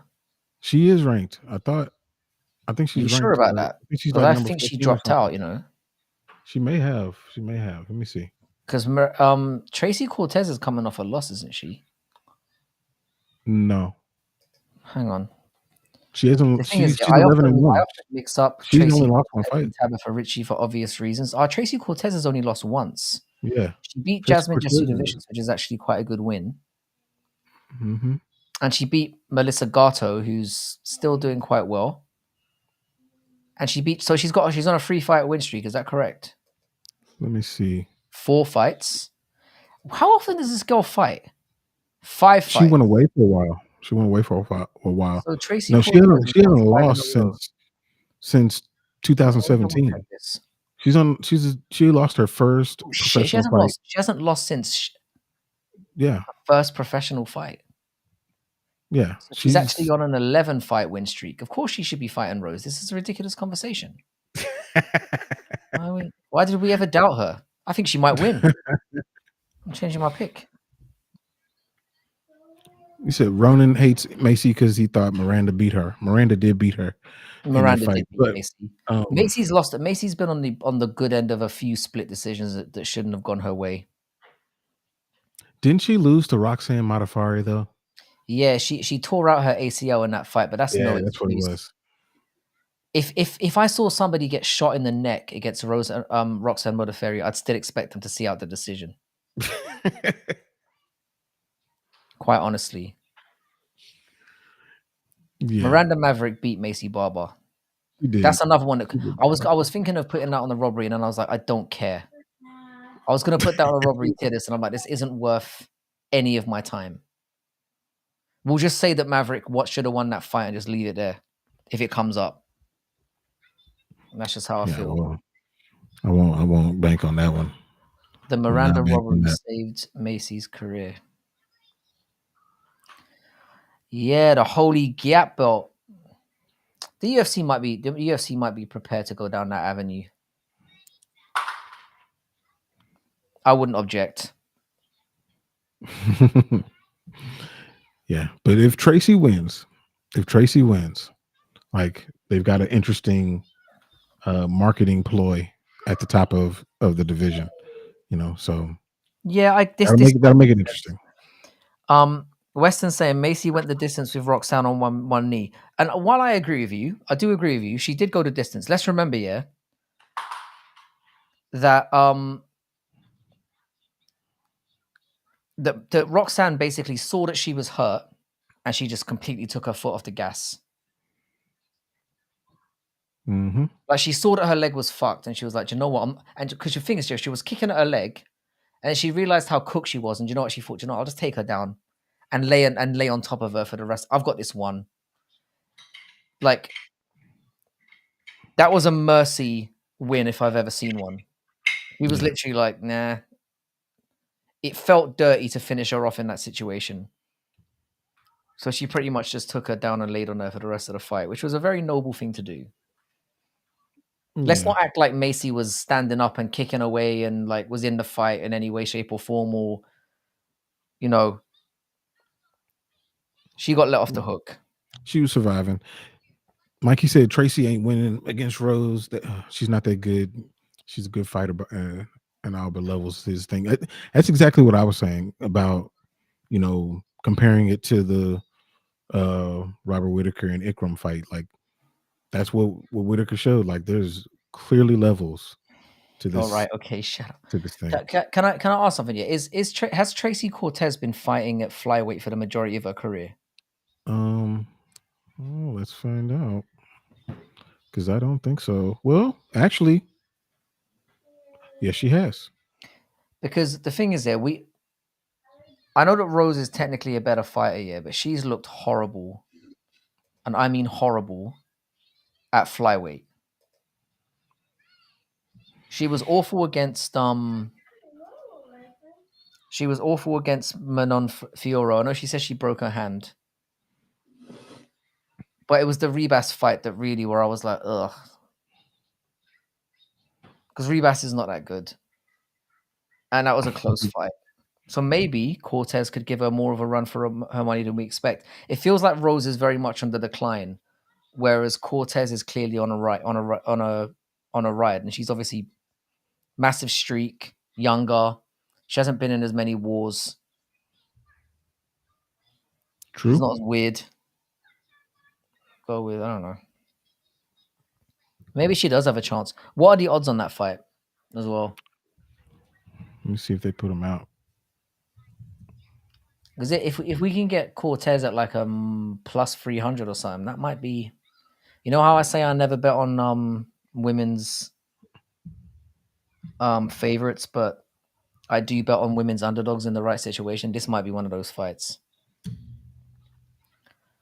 It's hard to tell with women because everyone except Prime Valentina looks kind of shit, but it's just women in it. Yeah, fair. Fairs. Let me just double check. What have you thrown up there, Aaron? Oh, it's the live for Frankie and Jax, which we do need people going over to 100%. We've got up to 30 subscribers now, which is great. It's better than where we were at. That's But what's we've only up. had the channel open for a week, so the more people we get over there is obviously fantastic. Hey, we got 7 people in the chat over there too. So That's fantastic. That's starting to get popping. Starting to get popping. Let's see. So looking at the odds, they got Rose at minus 185 and Tracy at plus 160. Yeah. Yeah, So that's they not think bold it's enough for close. me. I'm all right with They that. think it's Thank pretty, you. I'm pretty not close. betting on that. Fuck that. I think if I could have gotten Rose at like Tracy Cortez at like plus 250, I would have been all over that. Is this one where you would feel comfortable still betting the over on rounds? Yeah. Yeah. I do plus 2.5 though. I wouldn't do plus 4.5. Because we just haven't seen Tracy in that situation. True. But I would say if anybody is like super crazy bored and you just need a fight in the background on while you're doing something else, throw on a Tracy Cortez and Jasmine Jasdavicius fight, and you'll see like Tracy's improvement with her striking. Because before she was primarily a wrestler, and now she's really added some confident striking into her game. So I think that the fight will be very interesting. I can get behind that. And Jasdavicius is a well-aged win. She's looked very, very good. I know she had that loss against, what's that shit Greek girl, the one who keeps winning by split decision when she's always losing. The one who keeps jumping in people's laps. God, I hate that. I hate that. Demopoulos. Vanessa Demopoulos. She's like the anti-Angela Hill. Like she gets gifted so many fucking decisions, that girl. But yeah, no, I mean, Macho, you could throw like Cyborg, Rose, and you could throw at Weili's had some KOs in there. Like she KO'd Andrade. The KO that she got on Joanna Jędrzejczyk, the second one, was straight filth as well. That spinning elbow. Oh. Yeah. It was gross. You don't see that a lot. Even Molly McCann, as much as I hate her, that spinning back fist she got on what's her face? It was spinning back elbow, wasn't it? Spinning back elbow, yeah. And she did it twice, didn't she? Did you see Shara Bullet call out Kevin Holland while holding an iguana? Yeah, Shara Bullet is embracing this entire pirate thing, and I fucking love it because the thing is, he's shit. So having a gimmick is a really very good idea for this man. He's going to get fraud checked very, very soon. It's probably going to be in his next fight. So he might as well like try and get himself a few movie roles. You know, go all the way. Yeah, man. His takedown defense. Shevchenko and I. Jessica I is another women's fighter that I'm glad she's not around anymore because I fucking hate that whore as well. Tifa? How we doing, Smelly Fingers? I haven't seen you around for a bit, bro. I hope you're doing good. Was he born like that, or was he the victim of some kind of accident? I don't know. I don't know where the source of the eye came from. I'm not sure. It's got to be out there somewhere. No. I feel like it should have been the first thing I typed in when his face popped up on the first time he appeared on UFC TV. I should have been like, why is his eye like that? Do you know what I mean? That should have been the first thing. I guess I've matured a bit. But still, I want to know. Let me see. And we've got, like I said, across the 3 channels, we've got 27 people up in here now, which is sick. So we've actually got good, and like I said, do subscribe to all the channels. It's much appreciated. I know it's very greedy to ask for free subs, but it is free. It's just 3 clicks. It's easy. So he went to go train in Thailand at some point, and he started having issues with his eye, and he had like 8 surgeries to try to fix it, and then they said that the removal is the best course of action, and that's kind of I kind of feel so sorry, a little bit sorry for him now. That sounds like 7 surgeries too many. Do you know what I mean? Yeah. So after the first one, it should be, oh, bro, let's just take it out. To go through 8 surgeries to get to that conclusion is nasty. Yeah. And if it was inflicted while he was fighting, that makes it even worse to me.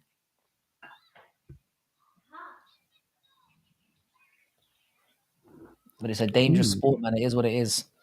It is. It is. Draft chaos right now. What's going on with the draft? I wouldn't mind some updates on this, Aaron, because I can't be fucked to watch it because I don't really want to listen to Stephen A. Smith. Whenever he's involved in anything now, I'm just like, fuck that. I can't listen to that dude. Yeah, man, no shit. No shit. 8 surgeries is way too many. Yes. I kind of feel bad for him now. Ridiculous. Oh, I see what you're talking about, Aaron. The Wizards are trading Denny Advia for Malcolm Brogdon. This is still gonna be terrible. It's not gonna matter. Yeah. I think the draft's going to be more interesting for the trades than anything else than for who gets drafted because nobody gives a shit about who gets drafted on this one. Reminds me of Bisping. If you got it fighting, you have to give him all the respect. Yeah. The thing is, it's a difficult one to make fun of anyway because if he was born with it, you're like, that's rough. But if he was like, jerking off one day and he accidentally shot in his own eyeball and it happened that way, then you can kind of make fun. But it's like if he got kicked in the eyeball or he was born with it, you'd have to be some kind of level of scumbag to make fun of that. Yeah. Especially if he gets it fighting or if he's born with it. That's just, that's grim. That's grim. Yeah, I didn't see what happened in Thailand, but whatever it was happened in Thailand. The thing is, you went there. It's a crazy place. We've obviously spent time, like, you've been to Thailand, right? Or you haven't? No, I haven't. Bro, over there, yeah, it's rules don't necessarily apply. I'll put it that way.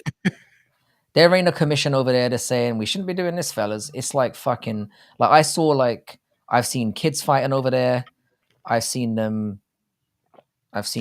animals fighting people. Animals. There ain't exactly a strict rule set or a complaints department.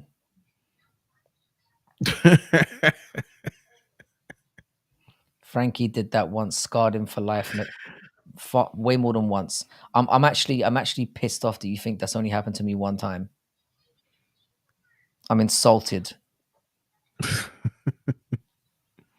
Accidents happen, especially if you're not Thai. Yeah, they put you in there with some absolute. What they do as well in Thailand, yeah, which is really clever, is like if you're a foreigner, yeah, in your first fight, they put you in there with like a bum that you can beat up a little bit, so you get a bit happy with yourself. And then they switch it up the second time and put you in there with somebody who is legit a fucking monster, and then just laugh at you while you get your absolute teeth kicked in, and worse. Rightfully so, because some those Thai guys are hard as nails. Like they got shin bones made out of fucking adamantium over there. But yeah, you definitely get set up. But it's entertaining as hell to watch, though. For sure. Oh, I got another fight for you. Another fight that's in the works. I don't think it's been like fully announced. But so apparently for the Utah card, they got Raquel Pennington against Juliana Pena. No. Yeah. For fuck's sake. I was hoping they were going to bypass that dog shit. I think Pennington was it. I know she's relatively injured, but she's thinking, if I don't take the Pena fight soon, they're going to throw me in there with Harrison, and I'm just going to get steamrolled. Nobody wants that fight. That's what they're fighting for. I've heard that they're going to put Max Holloway and Ilia Topuria on that same card as well. Yeah, and I think that's probably why they're trying to stash this one to see if they can use the Max Holloway and Topuria fight to cover it up. And you got to cover that shit up.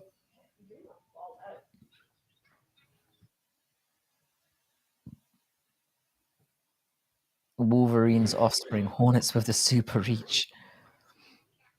And that's going to be a pay-per-view. Yeah, they will make that the main event. It'll probably be a co-main. I mean, they've got to have Holloway and Tapia as the main event, of course. But even that being a co-main is a disgrace. Juliana Pena should not be getting a title shot. She shouldn't even be fighting the UFC. She's getting the honorary Colby Covington title shot.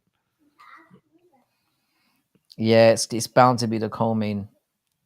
I mean, I know you can read title shot. I mean, title fight. Got to be co-main. I can mostly read. I'm covering it up. I'm a sub-average 5 out of 10 reader, despite being a professor back in the day. I blagged it for like a long time. No, those are two very, very terrible.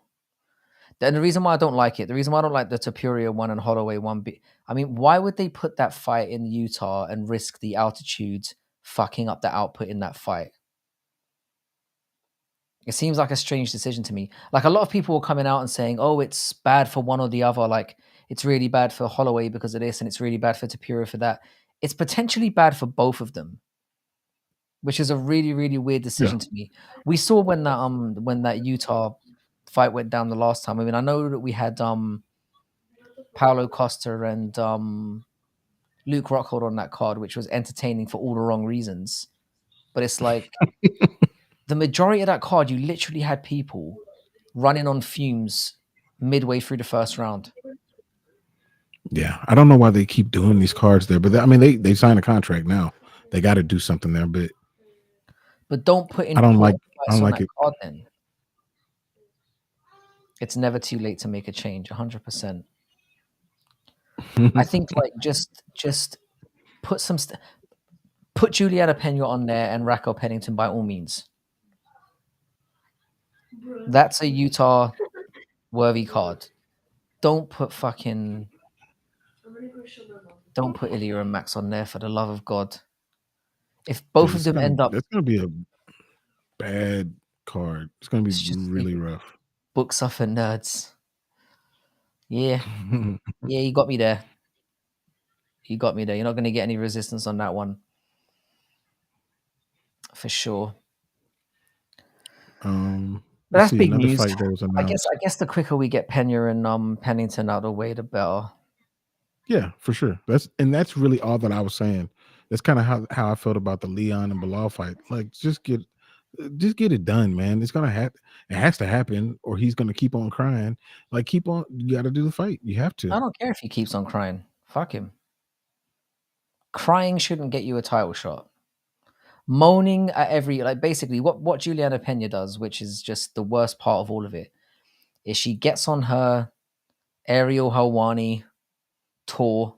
I mean, she must have been on Ariel Helwani's show about 40 times at this point, in between fights. Super. She does a little tour. She interviews with people. She says obnoxious things, and she gets her name thrust back in there. I'm curious about 306. O'Malley, Merab, and Grasso Chev for the main and co-main after what Dana has been hyping up would be disappointing. The Sphere card is going to be a letdown. And I don't even think they're going to do O'Malley and Merab on there. I don't think they are. I'm hearing that they're pushing that closer to the end of the year. I genuinely think they're going to put Grasso and Chev as the main event, and then they're going to act like that's enough to make the card sick. And then they'll throw maybe a Diego Lopez in there, or if he can still fight at that point. They'll throw like Yair Rodriguez on there probably. But they'll go on like that fight. Because in Dana's tiny little mind, any fight that's gone through tough suddenly becomes like a noteworthy pay-per-view extravaganza. Tough ain't that anymore. Everyone thinks tough is shit. Nowhere close. And it doesn't elevate fights like that anymore. I also heard they were trying to convince Jones and Stipe to headline it. They're gonna do MSG for Jones and Stipe because they want that gate. Mm-hmm. Whatever people say about John Jones, people spend it's like with Conor McGregor and Jones that are very similar in that regard. Like, they can hike up the price for those tickets to a ridiculous extent, and people will buy them. Because it would be like, I wanted to be there when John Jones had his last fight. I wanted to be there when John Jones, or I could potentially be there when John Jones gets his first loss. You know what I mean? So this What's up, week, Northwest? who's the best matchup? I think the fight I'm looking forward to the most is Lopez and Ortega. Yeah, I I think can't that's see clear. in that fight whatsoever. 303 is slightly good now, but the fact that we've got, because I think MVP and Gary is a coin toss. I think that Yuri and Alex is a lot closer than people are giving it credit for, and I think Lopez and Ortega is very close as well.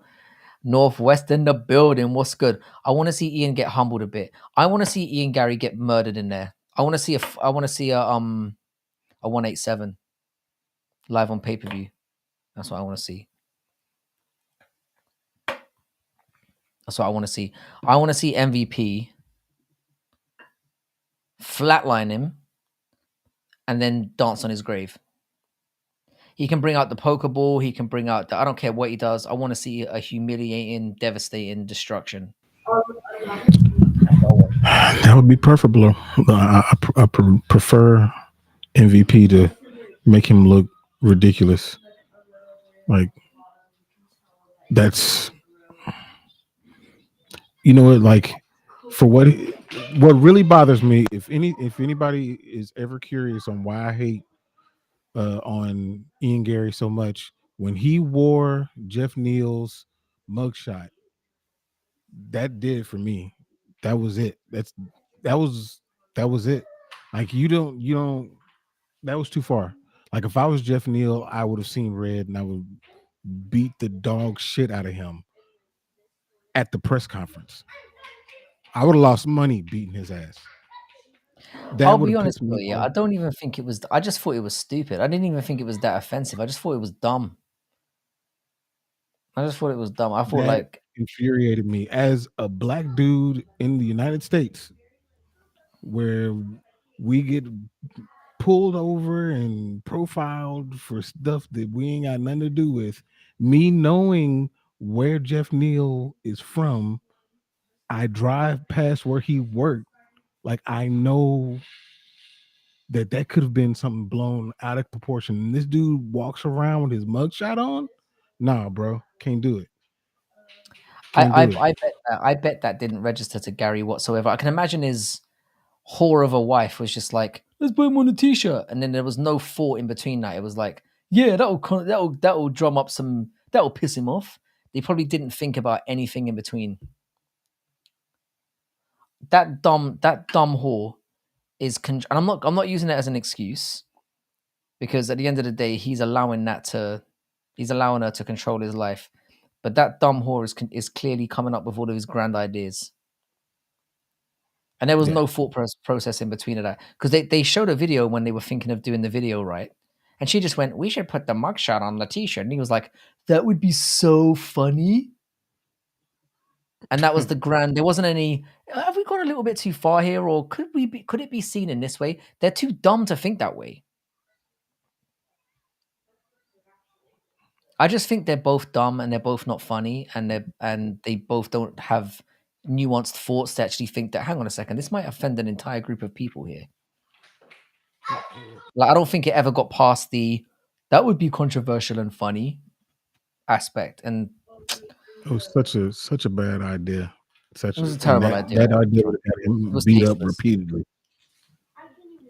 But They then what wouldn't made have it worse, been able to Neil be on should the have gone in card with there and him battered in him the future. he should have come in at him with some anger. He didn't. He fought like a pussy. Yeah. And that's what makes it so unsatisfying. And that's why we need to see MVP do what Neil didn't and beat him up. Yeah. Yeah, he thought it And was to Aaron's point, funny. Jeff Neal was the bigger man. For me, bro, for sure. the one with Magny was worse. Like coming out and saying like, "Oh, you're this terrible father," when the guy's going through litigation about his custody with his kids was far worse, in my opinion. Like that That's when I was like, was "You're just a knobhead," because it was clearly very very obvious that Magny wasn't in any way aggrandizing beating up your kids. Like he wasn't. Anyone who saw that interview, it was very, very clear. But the fact he then arrogantly like tried to go on like he shouldn't be talking, or yeah, that for me was the maybe the thing is what we're highlighting here is the fact you as a black man obviously felt a certain way about Neil's one. Me as a father felt that way in the other direction. No, I feel exactly how you feel on the Neil one. Like on Neil Magny, like he never. That's not even him. Like you don't even got to do that. You don't have to do that, yeah. And then you like. He's a respectful guy. He never talks shit. It was a weird one. How are we doing, Chris Gray? MVP's gonna murder Ian Gary with that elbow he landed on Kevin. Yeah, if he lands that on Ian Gary's going to sleep. I hope that's the way it works. Kevin Holland's got. I really do. I won't be satisfied until he gets knocked out. 99% of people want to see Gary get fucked up, but this is what I'm saying. He's getting what he wants out of it now. You're tuning into a Gary fight to see him get fucked up, hopefully, and MVP definitely carries that possibility. If you look into the Neil arrest, he didn't even blow, and the officers assumed he was drunk. They did Neil dirty. See, that doesn't surprise me. That doesn't surprise me at all. Yeah, man. Did he end up getting charged for that? It's different here. Yeah, he did. It's fucked up. Mm-hmm. Yeah, he did. And obviously, you being in Texas, I'm assuming you've experienced this once or twice. Absolutely. 40 times? Once or twice or 40 times? Every time you go out? Yeah. I hope he gets some of a jump knee or a spinning elbow. I don't just want an MVP win. I want like a brutal is he dead moment. Like, oh my God, have we seen our first murder? That's what I want. Yeah. I mean, not a murder, because it's not really a murder, is it? It's more of a have we seen our first sanctioned death? Now, do I want him to be dead? I don't know. Probably not that far, but I want it to be a distinct possibility when that fight draws to its conclusion.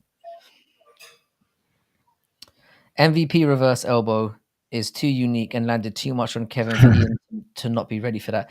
This is the thing. Let's keep it. The way that Bryce went down would be perfect. That's exactly what I'm asking for. Thank you for giving me something that I can compare it directly to. The way that Bryce Mitchell got knocked out by Josh Emmett, that's what I want to happen. I want it to be on the same level. But this is the thing. For all the shit we talk about Ian Gary, and I do it, we all do it all the time. It's because it's fun and because he deserves it. He's very good in the octagon. He's a good fighter. Yes. He's definitely a good fighter. Yeah. Whoop. Spurs trade. Hold up. Spurs trade. Bringing it in. What we got, Aaron? This might get tasty because I've been waiting for the Spurs to do something for a few years, and now they've got Wembanyama. If they could get a really good point guard, they're gonna be a problem. Let's see. How did Douglas Lima get MVP on the floor? Bonged him in the chin. That fight was really weird. Now, MVP obviously got that fight back in a way less exciting fight, but the way he got flatlined by Douglas Lima was brutal. It was brutal. But he caught him. Oh. But he caught him. Yeah, I'm interested in these. I'm more interested in, like I said, I don't really care about the draft picks themselves. Yeah, it was a leg kick. So he kicked his leg out from underneath him. And as he was off balance, he caught him with a nasty one coming back up. Absolutely brutalized him. The thing is, it looked a lot more virally horrific than it was just a good move. He caught him in the right spot and then chinned him. Could have happened to anyone. But it just looked nasty. What was that O reaction for? Did I miss something else? No, it was Minnesota traded for the 8th pick and Rob Dillingham.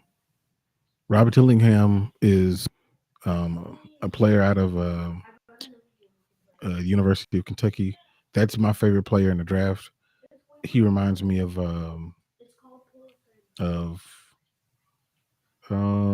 kind of don't curse him now. He As reminds me soon as of the comparison thing in the some of NBA the draft is like he turns into like a a sixth squid. like a sixth man that comes off the bench that just is like a microwave that just scores a bunch of buckets. He's small, but he can score a lot. I like him a lot. I'd like to see Ian Gary fight a guy who cuts off the octagon. Um, yeah, I think this is again, this is a very, very intriguing matchup. I feel like Yes. MVP's gonna win this fight, he's gonna have to catch him with something, and it's very viable. But see, I'm more of a what do you call it? I'm kind of a pessimist when it comes to people who have that as the one trick in their locker. You know, you've got to get the knockout. I prefer to I prefer to live on kind of metrics and volume and who has the more well-rounded skill set, and I think those are all in Gary's favor. But I think MVP carries the more like threat in terms of just knocking him out cold with something nasty. Every time you mention the draft, I think about the draft that they're talking about in America on. Nah, we're not gonna have that kind of draft. Just press revive on the bottom. And things need to really go bad for that kind of draft to happen. Luckily, I'm too old to be in that. So 1826. Yeah, nah, I'm safe. All the GMs are smoking crack right now. I think the thing is, yeah, the last NBA season was so anticlimactic. Like that's part of the problem. It felt like a very underwhelming season because of it, and it was actually a great season because you had a lot of teams emerging. Like, and it's clearly set things up for the future where you can say, do you know what? It's going to be competitive for the next few years. Like, because there are some great teams emerging that have like generally good squads, but it just felt like a bit of a disappointing ending. So that's why these GMs now they're all going mental trying to make massive moves because there's opportunities, man. And the free agency market sucks right now as well. Yeah, players don't like to go to free agency at this point anymore. The game has changed. Especially with new max dollars coming in as well. If you can bag that from the team you're already in, whew, it's going beyond generational wealth at this point. MVP kind of sits back. He does, and that's the thing. MVP people. I know the MVP is very exciting. He can also be really horrible to watch as well. Yeah, really he's kind of in the counter striker type of thing, like Anderson Silva, Israel Adesanya, Wonder Boy, where they need you to do something for them to do something back. Yep. And Ian Gary can be that way sometimes too, but I don't think that he's going to be that way in this one. And the traps that MVP sets, Ian Gary will walk into. Appreciate that Northwest. Northwest is the guy as well. I keep missing your live streams just by being, in a different time zone and falling asleep. But I definitely need to I need to be because I've got you on notifications, and whenever I wake up, I'm like, shit, man, Northwest just went live again. But I'm gonna have to try and make more of an effort to change my or not to change. Yeah, I've been Northwest's channel a few times, and yeah, like I've seen some really interesting stuff because there's a lot of things that he's into that I'm into as well. That's outside of MMA. So like I really like his channel. Yeah, definitely show Northwest some love. I can't believe how bad MVP schooled Kevin Holland. Yeah, I was expecting it to be a bit more competitive. And I mean, it's not like Holland got destroyed, but like I picked MVP to win that fight. I just felt like he was going to be too unpredictable for Kevin. And I felt comfortable that MVP would win that stand-up.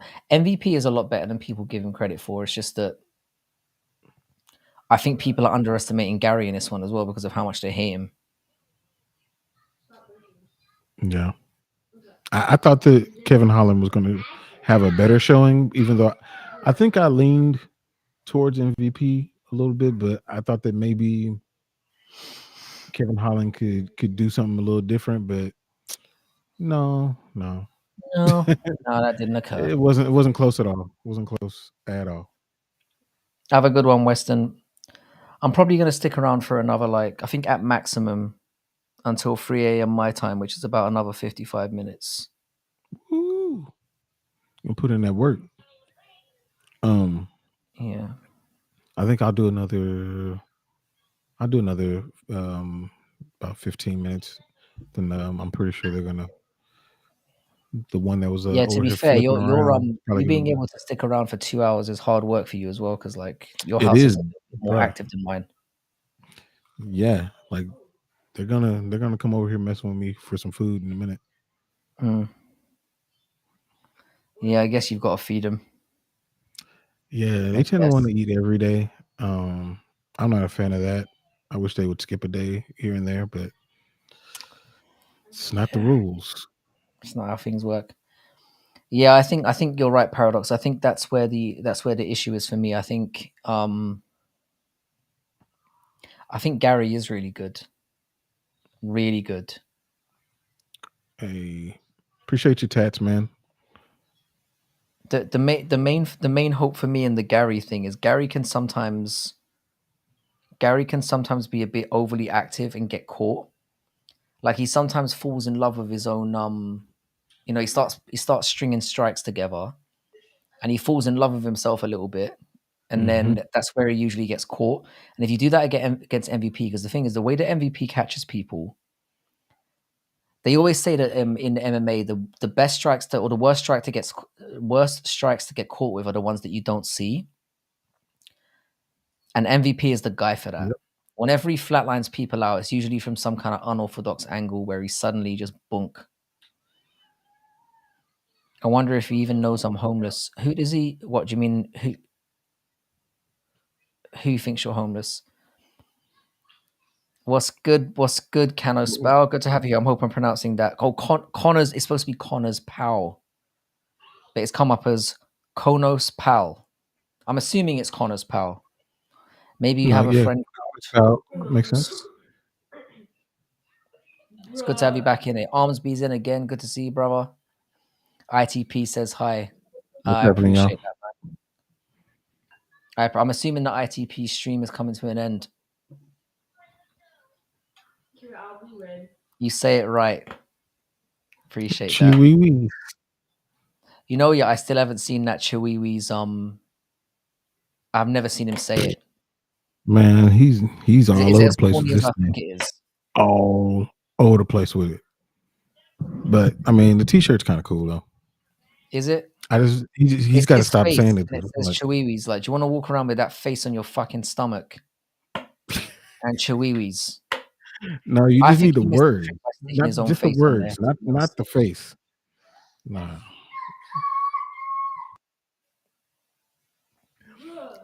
Honestly, Ian's footwork and head movement are on a par with anybody's, and that's what people are going to have to come to accept with this fight because it's true. ITP read, baby. Can't escape the Chiwiwis. I've managed to escape it so far. I've managed to go he said it, a week and a half ago? I've managed to get that far without actually seeing it. Just about. Nah, man. If you don't go on Instagram a lot, right? You're not really on Instagram a lot, but on Instagram, bruh, it's everywhere. It's all over Instagram. Yeah, I'm good. I still haven't managed to see it. Yeah, good. Shout out to the ITP gang. If you are new in here, please like and subscribe. To all channels. That would be awesome. Paradox. It's good to have you back, Chris Gray. Don Moxie, the first heavyweight champ in the UFC ever had is fighting this weekend. Isn't that crazy? Who was the first UFC heavyweight champ again? Are they talking about Andre Arlovski? Oh man, of course, Andre Arlovski. He wasn't the first, was he? That guy makes the first one bang. was Mark Coleman, wasn't it? And Mark Coleman's definitely not fighting anymore. No, but Arlovski's definitely one of the first people. I'm sorry, yeah. Arlovski's definitely one of the first. Just wanted to say you're a Chad. That's all. I think it was. I don't even know if it was Coleman was the first official heavy. Let's just settle this shit right I don't now. know. I thought it was Coleman, but Maybe he wasn't being literal because I wasn't Arlovsky is watching like fighting this that. weekend. No, Jeremy. First UFC heavyweight champion. It was Mark Coleman. Mark Coleman nailed it. It was Mark Coleman, and that guy definitely ain't fighting. But Arlovsky's been around for a hot minute. I don't know. I can't be bothered to look that up. But yeah, Arlovsky makes bank, man. Of course he's fighting. I remember the Maurice Smith one as well. I remember Maurice Smith winning against Coleman. Man, we're old. If you remember that, you're fucking old, man. And I can say that confidently because you know I'm fucking old as well. Nah, you're still a young man. You're still a young man. You would say that. Philip says, "What's up, though, homies? What is good? What is good?" ITP's got the hardest government name out there. Philip. Is that his name? Philip? I never knew what his real name was. Philip. I mean, you don't want to say somebody looks like a Philip, but does he look like a Philip? I don't think you can say that. Not yet. I'll give it a what. I remember when Frank Shamrock is one of the most underrated. Like that guy should be talked about a lot more. That guy was a murderer. I feel like his existence has been absolutely wiped out. I love you, Armsby. No Jones. Reminder as well to people who are coming in who haven't already, get over to Paradox the Chad and watch his video on Wonderboy. I've watched it twice. I might even watch it again. Frank and Dana got beef. They got major beef. And it's weird. You think because Dana's let the I was thinking of Vince McMahon when Dana has a very bad habit of holding on to beef for dear life. Like he never gives it up. We need a petition in ITP's next stream. A petition for what in particular? I know that there's having beef is fair enough here, but you still have to acknowledge somebody that made ripples in your organization and was partly responsible for you getting to where you are.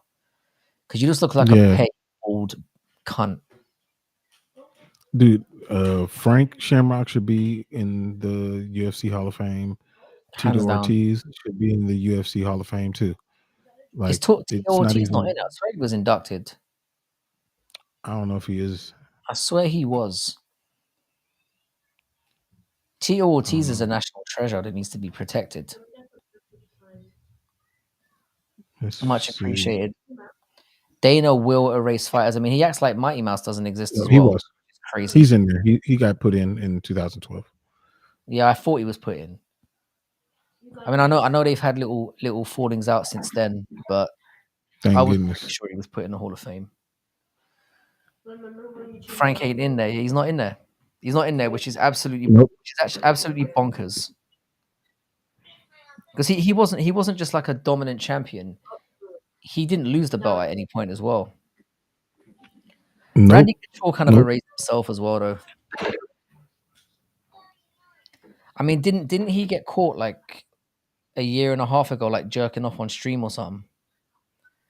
Like I would have loved to have got to the end of my life without seeing Randy Couture's dick. That would have been really nice. Ugh, yuck.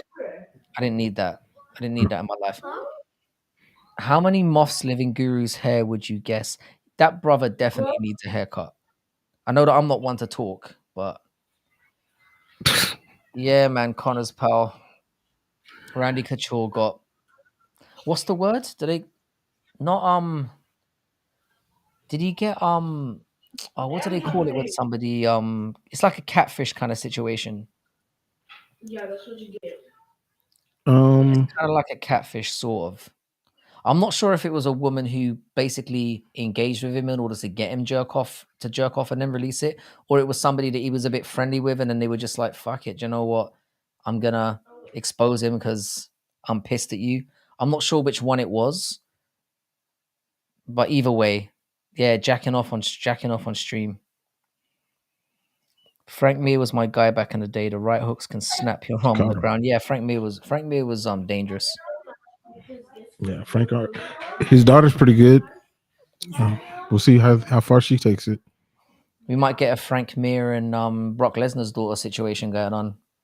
Brock Lesnar's daughter, they don't need a DNA for that. They don't need a DNA test for that girl. Jesus Lord, Christ. she looks just like She him. literally looks like Brock in a dress. Goodness. No But DNA test required. Can you imagine girl. can you imagine what his wife had to go through pushing that? She probably just climbed down. I don't think she even. It's a bit harsh. Man, like she's a very masculine face. He was FaceTiming a girl and they recorded it. That's the story. So he probably got that's what I'm saying. He probably got set up from the beginning. She probably engaged with him with the hope of there are women, let's be honest, there are women out there that do that. They target certain men and they're like, oh well, if I can't get him to meet me, I'll get him to whack one off on camera because we've all done it. Let's not pretend to be innocent out here. We've all spanked one off on time to time on the old live cam. And he just happened to be famous enough to get fucked over for it. I mean, I've been I wasn't caught doing something like that, but I have had a situation where with a similar situation. It was the old dick pic situation. That's not good. Where a girl tried to basically blackmail me and say she was gonna send the picture to my boss at work, and I was like, "Go ahead. My boss has already seen it. She was working on it last night. She'll be very happy to have another copy." That was it. I went about the rest of my day. It was all good.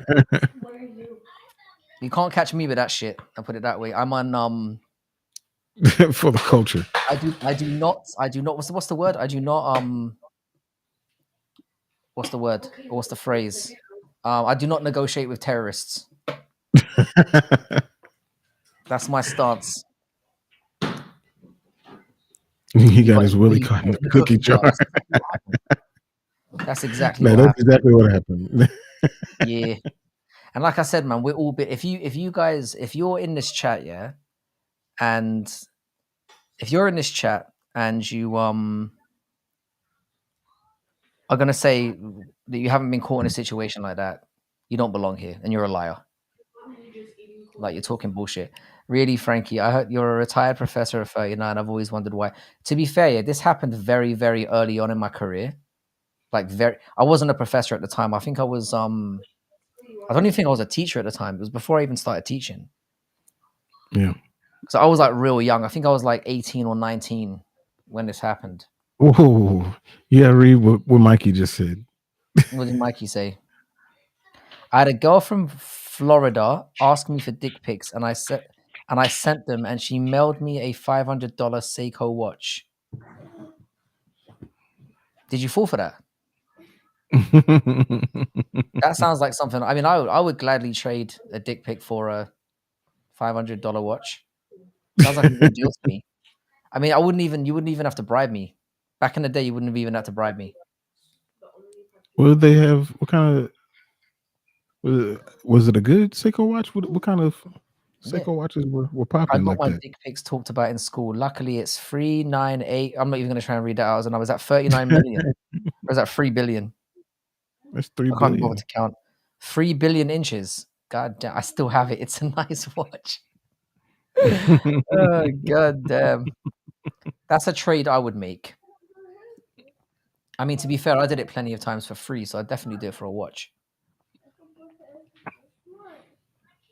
But that was the first time I got proper burned, and it didn't deter me. It did not deter me. Never let terrorists change you, ladies and gentlemen. Always be you. Always be yourself. Always be you. Yeah. It probably stopped me from sending dick pics for like 24 hours. I was like, fuck it. So yeah, I'm gonna pop off this. As you can see, look, you see this guy over here. He's getting even more crazy now. Jabs in the back there a little bit. I was making hot coffee this morning, and my son ran up behind me right as I was like, you know, when you stick the milk into the steamer, and it was at full blast. He ran up behind me and kicked me in the back, Oh, and I just got like hot milk all over my hand, and I was just like, bro, why now? It is what it is. They have great timing. They have amazing timing. Can we please get me praising me and Gary off the screen? People are gonna unsubscribe. Do you know what, bro? I'm deeply sorry about that. That should have never even been put up there in the first place. I'm not a big watch guy, but it's a nice diving watch. Sweet. I am a big watch guy. I love watching. I like that Mikey's like, I'll send you a picture of it, and Jax is like, you really? The watch? I forget it. You got Jax real excited there. But yeah, anybody that's that hasn't gone over to Frankie and Jax, make sure y'all go over there and yeah, please do that. Head over there. For sure. I'm gonna probably hang about for another. I want to keep going with it. Yeah, I'm gonna try and hang about for another 40 minutes or so. Make it an even 3 hours. So I'm gonna hang about and talk some bullshit. But thank you very much for coming along, Jax. And if you have missed the early part of the stream, we did talk about the robberies aspect, and we got through a fair few of them. I think there were 6 or 7, so we've got some on the tier list. Yep. So go back and have a look at that. But we'll just we'll continue on with it probably next week. All right, y'all. At some point. Take it easy, Jax. Good to see you, bro. Yep.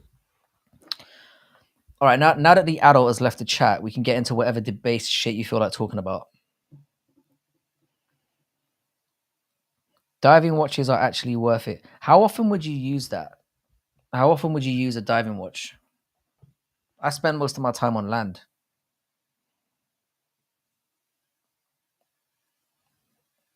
I mean, I can see the benefit of having like a waterproof watch, but racism time. True.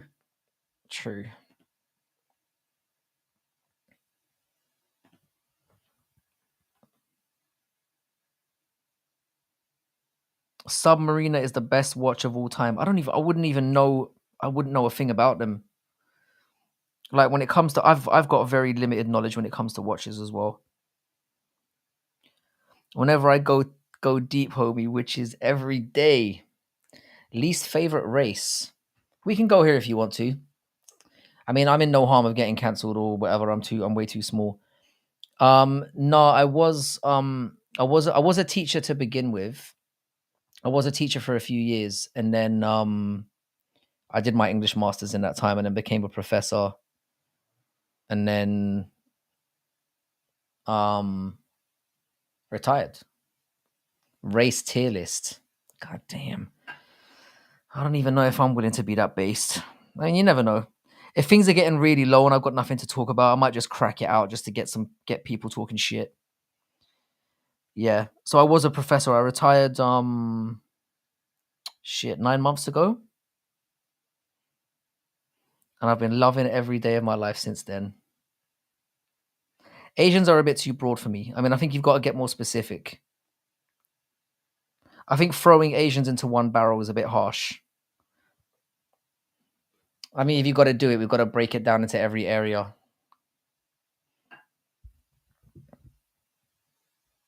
Love you, Philip, if lurking. Philip's the man. Philip is the man. I've definitely got to give ITP some more love. Sanctioning all these raids. But no, we're not going to do a race tier list. Not yet. I'd have to get real desperate to do a race tier list. And I'm nowhere near that level. I'm not really in this game for the the controversy. I'm more about the accidental controversy. It's like throwing white people in one category. 100%. Caucasian Asians are the worst. I can see that you guys are very, very intent on talking about this. So I'm gonna let you ride with it, and then I'll throw my opinion in here and there. I don't really give a shit.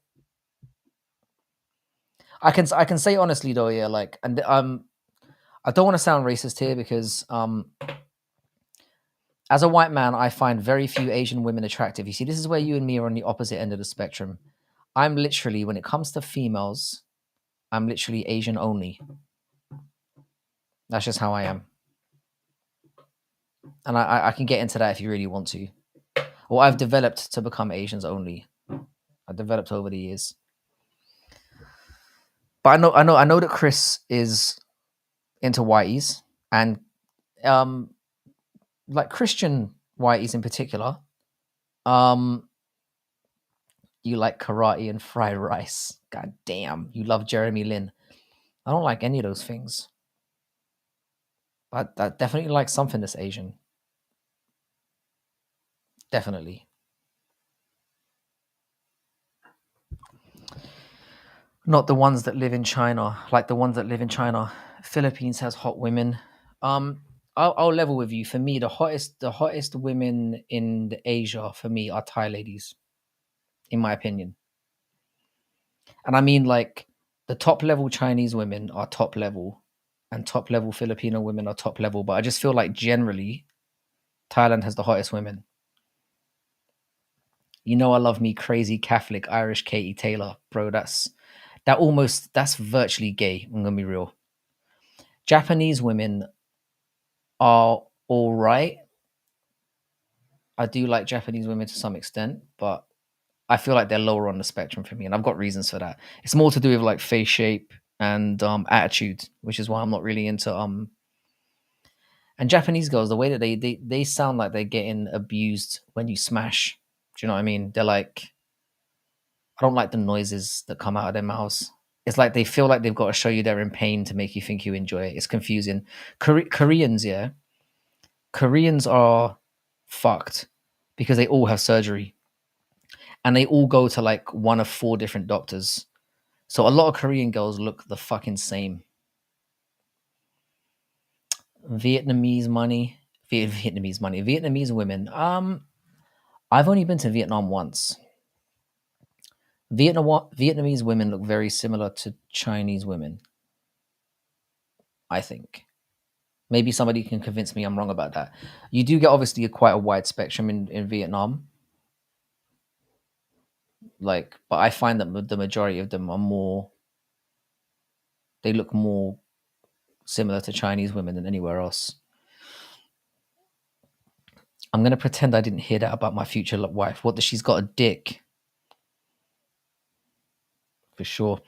Everybody knows Japanese and the Koreans are the hottest. Smelly fingers. You sound like you're a man who's in the know. I'm assuming by your nickname you've had a great deal of experience. Have you spent a lot of time in Asia? Because I've lived all over that bitch, and I can tell you from afar, for me, Thai ladies are number one. In terms of like general, I think like if you're talking about the hottest, like percentage, I would say, do I think I could take Katie Taylor in a fight? Definitely not. Definitely not. Katie Taylor would fuck me up and then fuck me in the ass, probably. But I'm so irrelevant that I can say this confidently, knowing that I'm probably going to get away with it. I can tell you honestly as well, yeah. Like, I'm going to get beat. I'm going to get battered one day. Like, somebody's going to see me in the street that I've talked shit about, and I'm going to get a slap, and that's going to be deserved. Call me whatever. I don't consider myself a racial purist, but as a white man, I'm not really but as a white man, I'm really only attracted to white women. That's fair enough. Like, I'm not attracted to white women at all. But that's just me. I only had one white girlfriend in my past, and I didn't really enjoy the experience. So I'm like, white girls are very lower on the spectrum for me, but I've gone through quite a few different races. So I've had a fair amount of experience. I'm going off experience and porn videos. If you spend time in those countries, it's a little bit different. Nah, black girls got bunda, fam. The thing is, yeah, bro, a lot of them do, but the thing is, you can get bundas everywhere now. White girls get bundas, Latina girls, fucking Brazilian girls, probably pound for pound of the best bundas. If we're gonna get real out here, if we're gonna get real with it, it's funny how as soon as Jax leaves here, you guys start bringing up fucking chicks again. I feel like you come here more for my opinion about bundas than actual MMA content, which I'm perfectly fine with. Black women smell, not racist. Maybe you could clarify that a little bit, because I think a lot of races have like a distinct smell, and I don't mean that in a racist way. Like apparently white people smell like chips. I can't smell it, but like apparently that's the case. We smell like chips and or cheese.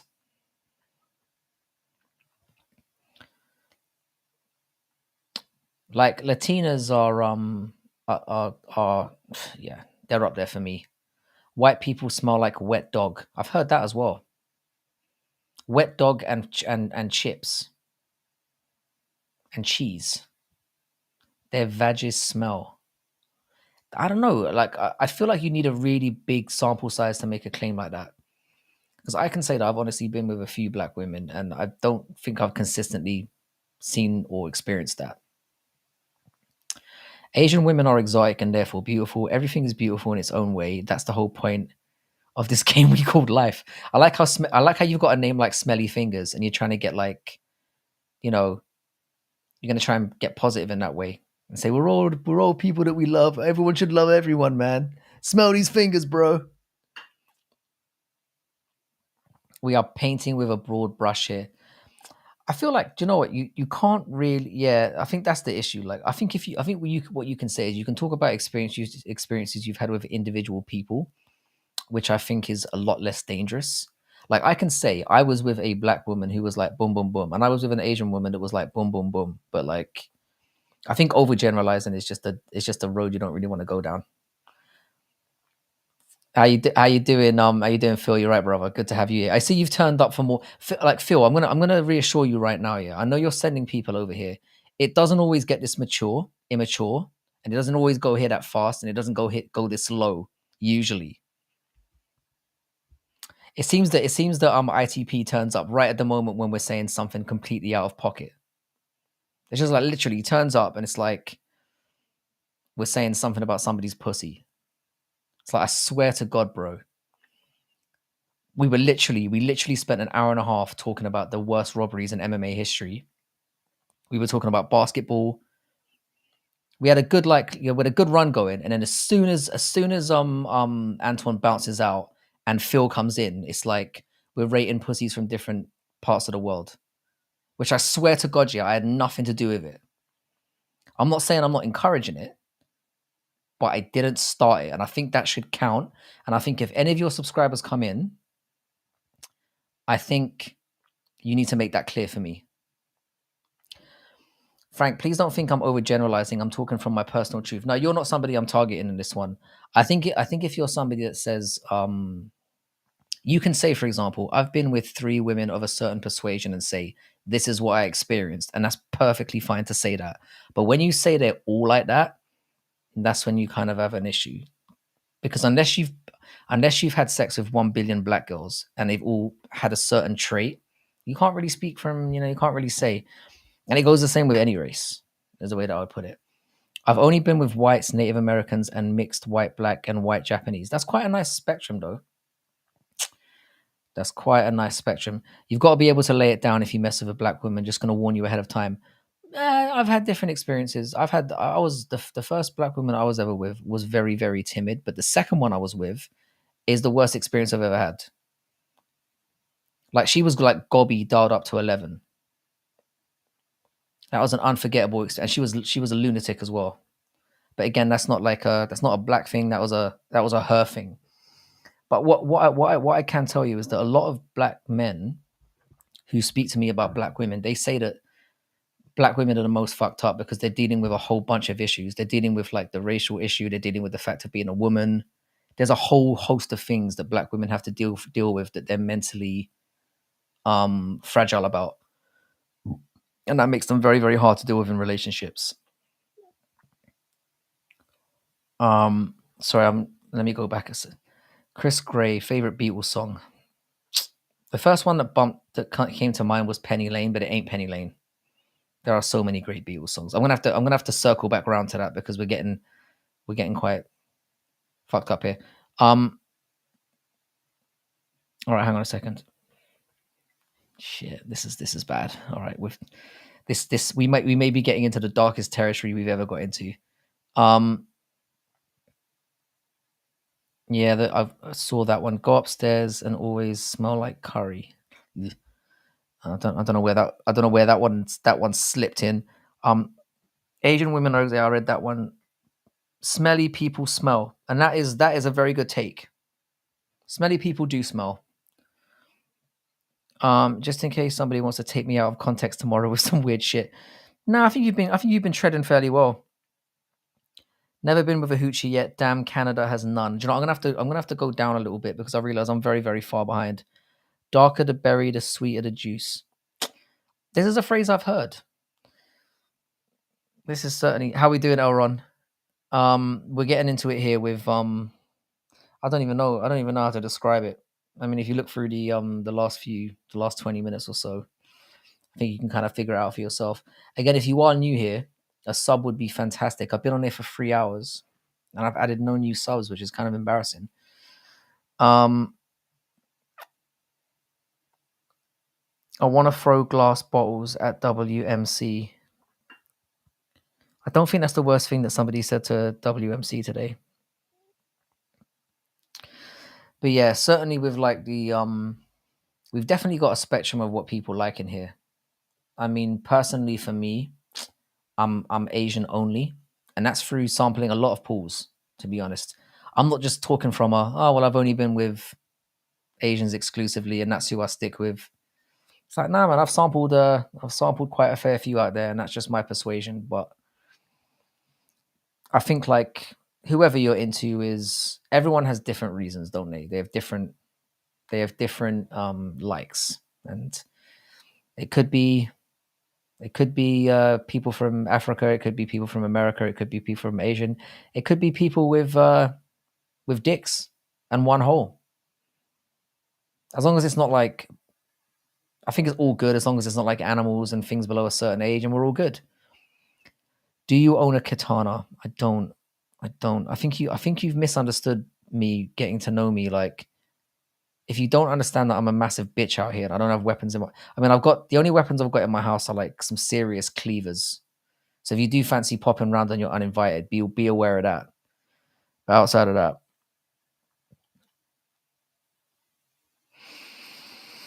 I don't have anything. I don't have any weapons in my house. This is the UK, bro.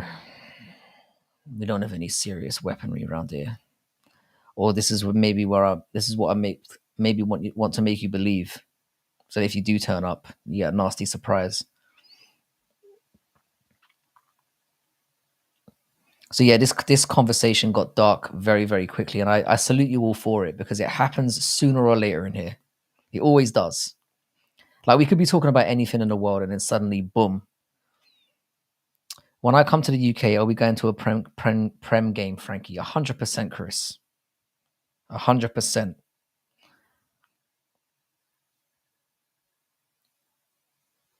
Wherever you want, I'm down. UK disarm their citizens like Nazi Germany did. Yeah, we never really had. I mean, there's guns in the country. You can get them if you know people, but it's like you don't want to get caught with one of them things. Newcastle United versus Manchester United would be insane, bro. I'm down. Especially if we could do it at St. James's Park, because Old Trafford is a stinky shithole now. I heard they're going to ban knives. I mean, that could be problematic for a few reasons. They've already banned, obviously, being able to carry knives outside. Do you know what I'm saying? I mean, that should be a given, but like, I don't know how they're going to pull that one off. It's a pretty impossible situation. We don't have school shootings. What a sad country we live in. That's the thing, bro. In the UK, I know people who have been stabbed to death, and it's obviously tragic. But in my view, I'm the kind of person where I'm like, if somebody pulls out a knife and I haven't got one, I'm just going to run away. Like, I don't see what's so complicated. Whereas with a gun, you can literally, it's fucked. You're fucked in that situation. YFF2, I want to throw knives at WMC in Minecraft. This is what I'm saying. If somebody pulls out a knife to me, I'm not going to be like, let's have a conversation. I will just run in the opposite direction. I'm not afraid to admit that. Like, outrunning a bullet, as Paradox is saying, is a different scenario. And the thing is, I know. I was talking about this on stream before. I know 2 people that were killed by getting shot that had nothing to do with the situation. They were just there. They were innocent bystanders, and they just caught strays. And they were 2 of the most lovely people I've ever known. And they both got killed by getting shot, and they had nothing to do with it. So it's like, yeah, if you get fucked up with a knife and you saw the guy coming, you're a fucking idiot, and you probably deserve to get wiped out from the species. To be honest, if you're that dumb to stand there when someone's got, as soon as someone pulls out a knife, you gotta be gone. You are not a man without a knife, in my opinion. Yeah, I think you would have done really well in like the pre-1800s.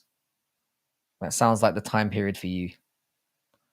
Or in like imperial times. Hey bro, reacts to Dookie. How you doing, Matty Guzman? What's Dookie from again? Is that from The Wire? Sounds like it is. Dookie sounds like a Wire reference. Spanish. Or if you got that pop like Paradox, immediately KO'd him with a clean left hook. Sounds like a plan, bro. The thing is, I'm Spanish Argentina champion of the world.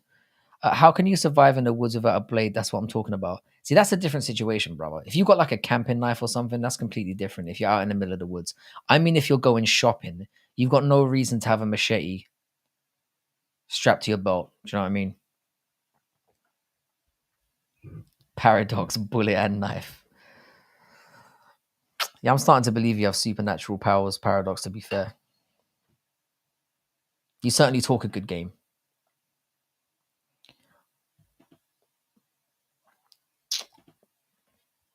Love that shit. My first martial art I learned was Kempo, and it's all about disarming people with weapons. Whenever I've seen those kind of videos, though, they always look like they're trying to get people killed. Like, you know, that fat police officer with the, the handlebar mustache who's on YouTube all the time. He's like, yeah, man, this is how you disarm people with a gun, bro. I'm like, nah, man, if you do that, you're going to get fucking shot in the neck. It looks fucking dumb and dangerous. Like, I think you're better off having the mentality of, I'm not going to be able to disarm this person and just think about an exit strategy. Rather, because I think that people learn Kempo and stuff like that. They think to themselves, I can't wait for somebody to pull a gun on me. I'm going to strip that shit. It's like, nah, bruv, you're more likely going to get shot in the chest and embarrass yourself. And get, and somebody will probably be there filming it as well. I would KO Glock in the 4th round. A handsaw is a great tool. This is the thing. Western's thinking more outside the box now.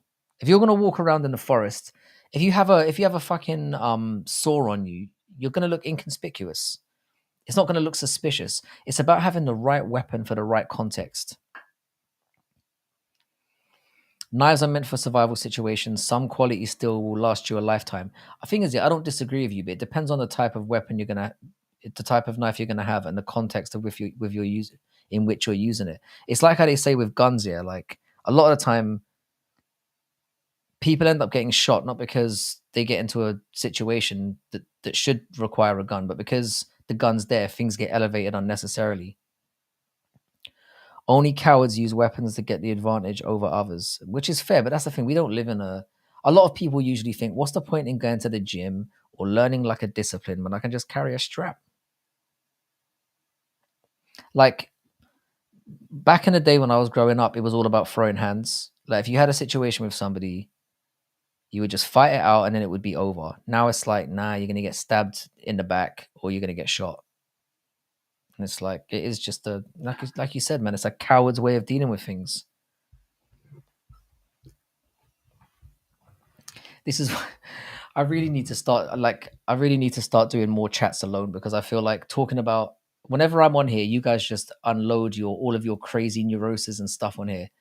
And we've got vitriol in Japan. We were actually, you missed a section where we were talking about who the hottest Asian women were. And I know you would have had an opinion, seeing as you obviously chose to go to Japan. Wow, it seems like no matter what bans are in place, criminals will get weapons no matter what. Who would have guessed? We're talking about weapons right now. You just missed a conversation about females, which was, again, a given in this stream. You're always going to get that. But we were quite specifically zoning in on Asian women and who the best are. Yeah, so you're right. You're right. LMAO. It doesn't matter what impositions are in place. If you know certain people, you're going to be able to get hands on it. It's like I said, with England.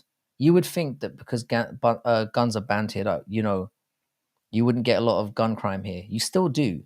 And the issue with it is it makes it more unfair because at least in America, everyone or a lot of people have guns. So you can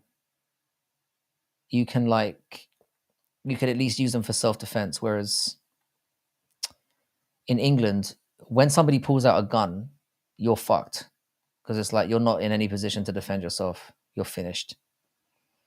So there's arguments for both sides. Also, WMC has a micro penis. He has certainly advertised an alternate situation. He goes on like his dick is like a baby's arm holding an apple. If you can visualize that. So I knew Weston would be back in to defend himself. Bro, paradox, it's 2:40 in the morning and I'm cooking, bro. And I can't use a fan because it just blows hot air into your face. Oops, I mean, there are more guns than people in the United States. Bro, there have been situations where I've been in the States and I've literally had altercations with, or been thrust in a situation where there's some kind of gunfight or something going on. And I'm way too much of a bitch to be involved in that. And I've got no gun, I'm not as much of a bitch as I pretend to be, but certainly if somebody pulls a gun out, I'm just going to be out of there. I'll be pushing whoever's next to me over and, Again, don't take everything I say seriously. Hang on a second, Chris. Let's go back a second. Vitro thinks that Japanese women are top and Thai women are bottom. You would have hated what I said a few minutes ago then. I actually have Thai women at the top. Frankie, search Silky Sugoi right quick. That's what I climb with. Hang on a second. Silky Sugoi. Yeah, that looks like a fucking hell. That looks like some serious weaponry. Is it the pruning saw or is it the Nata Outback edition? Because they both look fucking nasty, to be honest. It's like a hooked blade. Yeah, you could do some serious damage with that cunt. I'll tell you that much. Ohio gozaimasu. Yeah, I bet you're an expert. I don't believe that Japanese women are the best, and I have my reasoning for feeling that way. By the way, again, if you are new in here, and if you could throw up a sub, that would be very much appreciated.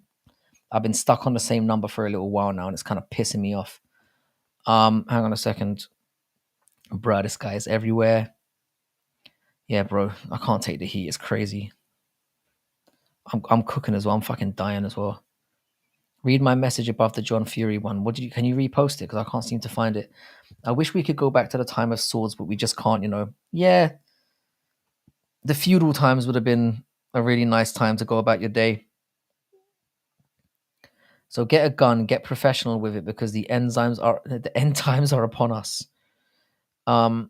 Chris Gray, definitely ITP sized.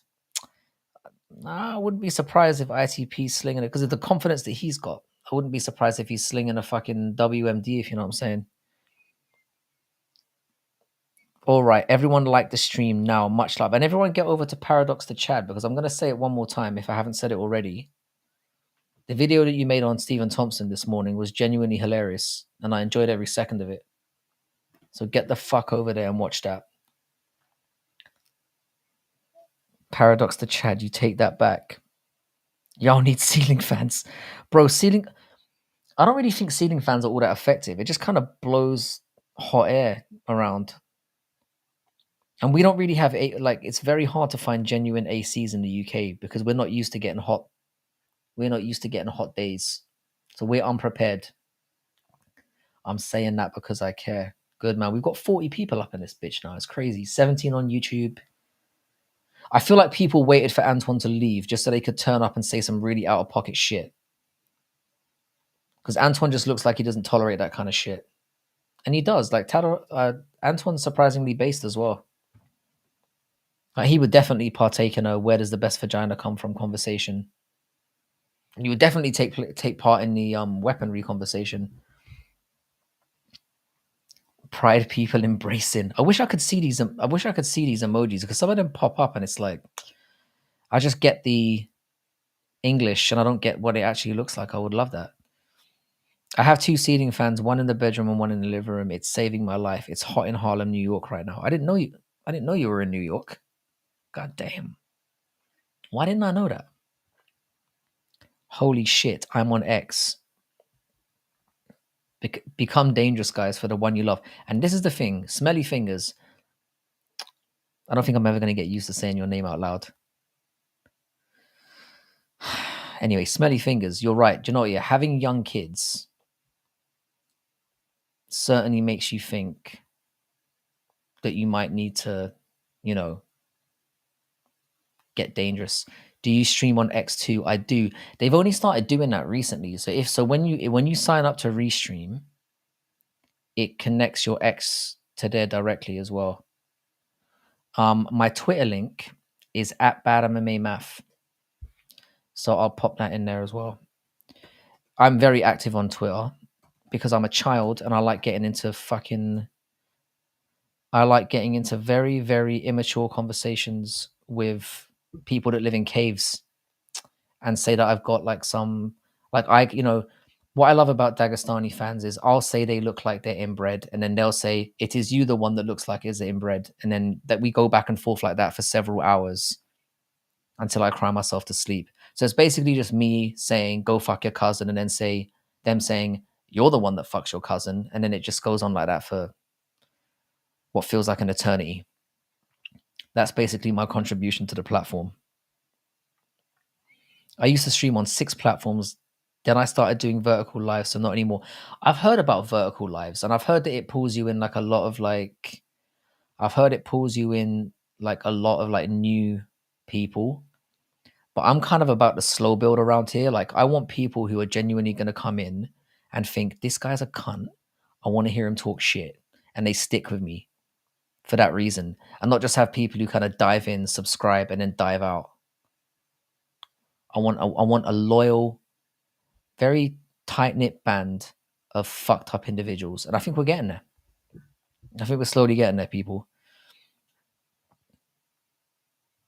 I'm not a J-Raptor, you ham-headed moron. I love when people insult people and there's alliteration in there. So I'm gonna give you a hats off for that one. Dagestani inbreds are the best to troll. They certainly are. Frankie, read my message above. It will save you. How far above what are we talking? Hang on. Where are we? Where is Chris Gray? Get a mini air conditioner online, bro. You reckon? The thing is, yeah, you're right. It probably would be worth it, but you've got to remember, in the UK, yeah, we get about 8 minutes of sun every year. So as soon as it turns up, but the next one up, or was it the air conditioner comment? Get real with yourself, then. We know I'm never going to do that. This is probably the most loyal and tight-knit group of fucked up individuals I've come across so far. Good luck. Good work. Yeah, I mean, I'm not sure if I should be proud or very, very ashamed of what I've built here. It's kind of a combination of the two. I'm going to be honest. It's kind of a combination of the two, because I think like I have attracted some of the world's worst people. And it says a lot about the person hosting it if that's the case. Fuck a mini air conditioner. Hire me to fan you with a tiny fan, bro. You see, Smelly Fingers is thinking about career opportunities, and I respect that. I'll be extremely diligent. I should find me like a nice lady to just do it for me, though. As beautiful as I'm sure you are, Smelly Fingers, and you sound like a very experienced gentleman, I think I'm gonna have to pass. And I'm sure you can respect it. Boy, I picked a good time to walk in, and it's Crystal, you have no idea. You have no idea. The thing is, yeah, we were having a mature conversation. I've been here for 2 hours and 54 minutes, right? We had a mature conversation up until about the 2 hours, 20 minutes point, and then all shit just broke loose, as it always manages to do at some point in here. Somebody says something not even based, just outright fucked up, like something about somebody's pussy, and then it just goes off. And it usually starts with that. It usually fucking starts with that. And I was getting a little bit tired. I was like, you know what, this is a lovely stream. We've had a nice conversation, but and then suddenly, bam! I don't know what brick shit houses you're referring to, sir. I mean, I'm fairly well jacked, you know. I'm not fairly fucking rake, mate. Smelly Fingers, is that your name? Because you're a Smelly Fingers is I've got to say, I really enjoy saying that. Oh shit, Snoop Dogg's in the chat. Fucking hell. I'm honored, sir. It's definitely the real Snoop Dogg. And I'm going to be telling my family about it tomorrow. I'm going to be like, Snoop Dogg was in my chat. And he said the thing. He said the thing. Good to have you here, Snoop Dogg. Good to have you here, brother. Snoop Dogg, if you could like and subscribe, that you'd make my evening. Chris Gray, I love how you're deliberately. I'd like to say that you're deliberately inciting violence, but that's not the first time you've posted that in this chat.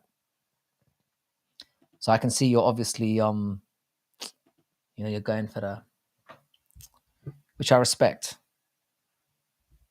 I mean, this chat has gone from what you got it, bro. Appreciate it, bro. I really appreciate that. I'm on a mission, to try and get to 1,000 subs by 2030, and like I'm well on my way. That would be nice. If I could get there by the time we get to a new decade, that would be fucking sweet. I could put a kimono on. I've got to be honest, that does make it like a bit more enticing. I'll be real. However that makes me sound, I don't really care.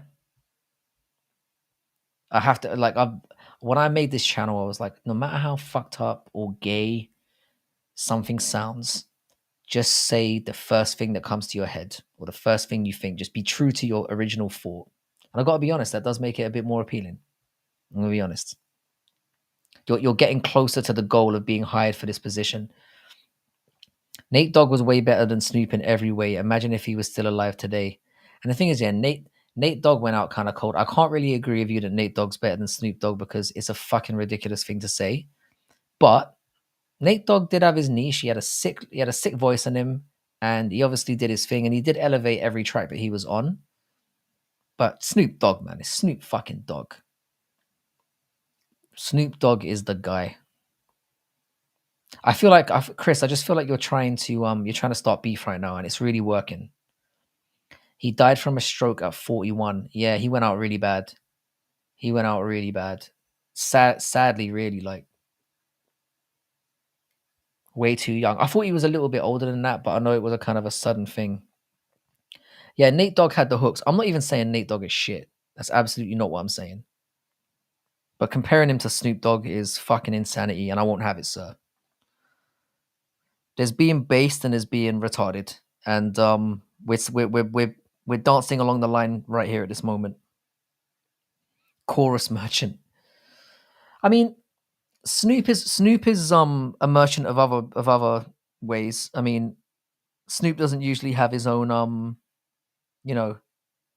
Snoop is mostly a ride along, but he's a very good ride along. How you doing, Angie? Good to see you here. How are things going in Aussie land? By the way, Angie, just to let you know, you really hurt I think it was Chris's feelings, who genuinely thinks you have a dick. So you might want to correct that situation. Like when you made that joke about being a tranny in here a couple of days ago, he thought you were being serious.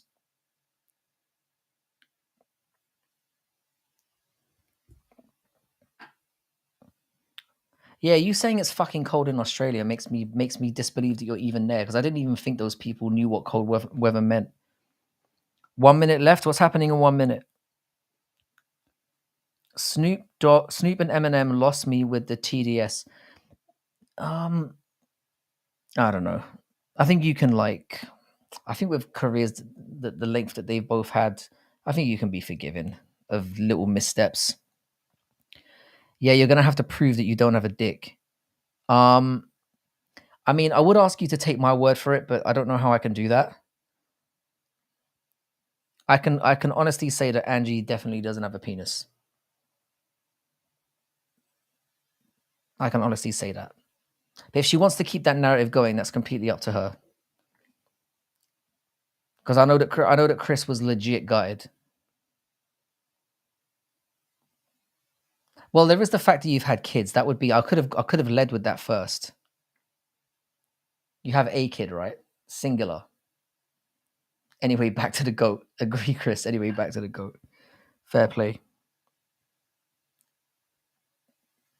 Yeah, Angie's definitely a woman. It was such a well landed joke that Chris was literally upset about that for several days. He was like, Man United fan. She looks good in the profile for. Oh, she's got a dick. Damn. And he was literally devastated from that point onwards. And he's been on the hunt ever since. So thanks for giving him hope again. They could be like Michael Chandler's kids. I mean, you guys really have a magical way of making me say the most fucked up shit. That's exactly what I say when I pretend to be a woman. Paradox, I am willing to say, like, I do, I knew Angie in real life. And she's a woman. But then, mind you, that might be what I say to get you tricked. So, can you really believe that? Can you really believe that? I may be fucking with you as well, and let's be honest, I would do it. So all I can really say here is, think what the fuck you want. It could be a long-standing thing that goes on here, like the mystery. Maybe she tricked you. I'm not saying she was in a position to trick me. I'm saying I know her. I didn't say we like exchanged body part situations. I did not make that. That claim whatsoever. Put your arms down with flex. I've got nothing to flex, bro. I've got fucking. If I was gonna flex, I would put on a suspiciously thick jumper, and then flex that way. I've got nothing to flex. I'm literally tying up my hair, and as you can see, I don't really have much going on in the bicep department. Is it too much to ask? Is it too much to ask for a fine Manchester United fan and wifey? Yeah, but maybe she hid the bulge as well. I mean, yeah, let me put it this way. I'm not talking about Angie specifically because I'm not going to get personal about anyone. Angie is a friend of mine. But like, let's just say that I am an expert on spotting females that are more likely to do you in the arse than get done in the arse. Do you know what I'm saying? That was phrased very, very poorly. But fuck it. So now we've got 18 people in here on YouTube and 47, including Twitter. See, this is what I'm saying about you motherfuckers here. Let me just say this right now, yeah? When we talked about adult things, the chat was empty and dead. I mean, there were some of you in here, but as soon as we start bringing up fucked up shit, it's like you flock like fucking moths to the flame. Fine and a Man United fan are two things that don't go together. Because the thing is, yeah, you can be fine, like physically fine, but if you support Man United, then you're mentally unwell and a twat and a dream destroyer. So fuck you. Hang on a second. I've missed quite a few. I'm very sorry. I'm missing quite a few chats here, but I've lost the plot for a minute, and we have gone off on a few tangents.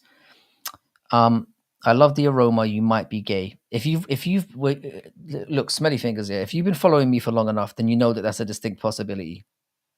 Like, it's got to the point where people who are in here long enough will not be surprised if I one day come like vaulting out of the closet. Do you know what I mean? Many people have. There's probably some kind of bingo card somewhere of people predicting when it's going to happen. So, Chad Weston, way this guy likes kick.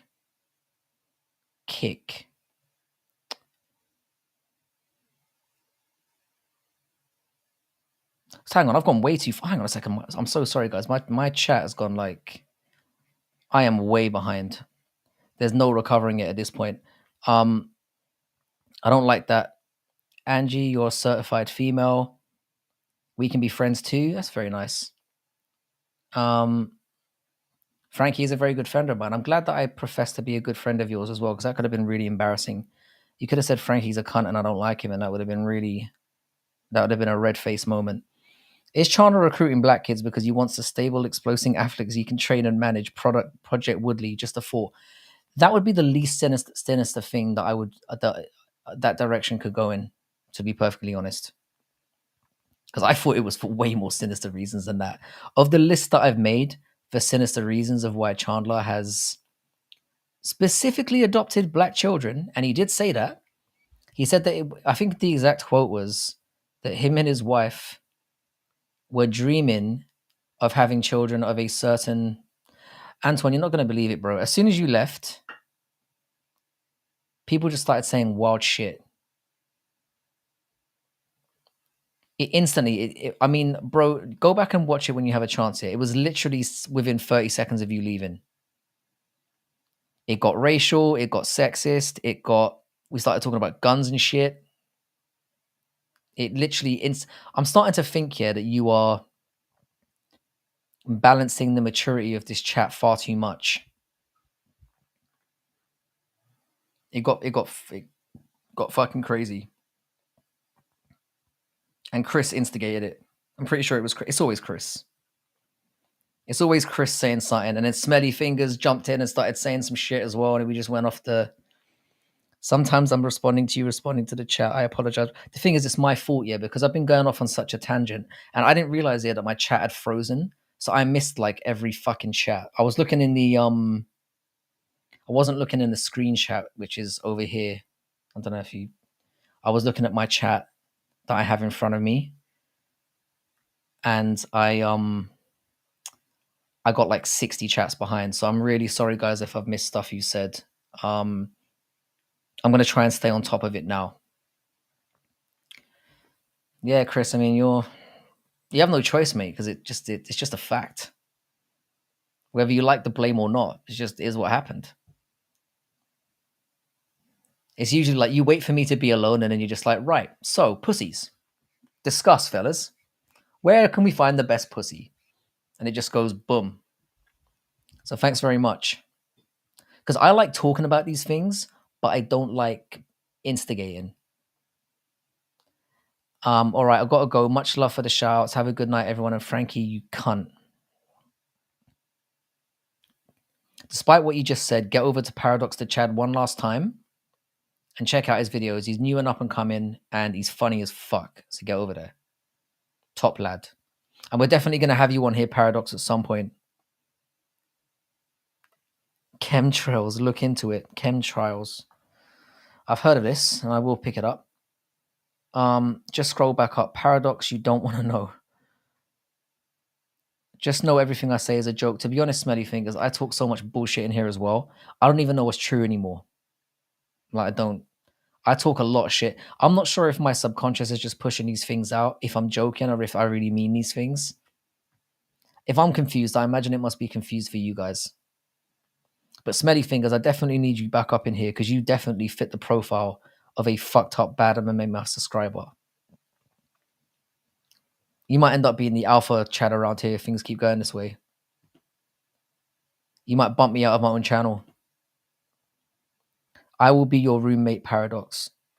When I get the apartment, we'll collab. 100%, bro. You're welcome at any time.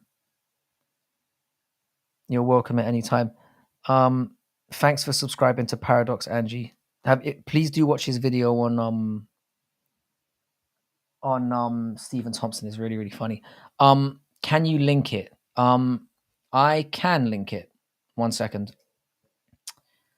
Let me find Paradox in my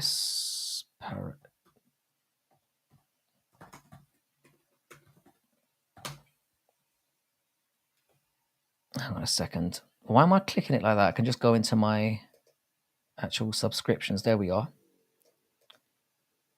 Paradox the Chad. Let me get up in there and do that. Yeah, Angie. I think Angie is already subscribed to you, Antoine. But if you haven't subscribed to Making the Walk as well, Angie. Boom. Weston got there first. God damn you. Do you know, I'm not taking any effort anymore. Like I don't have quick slippery fingers like Weston. I just don't.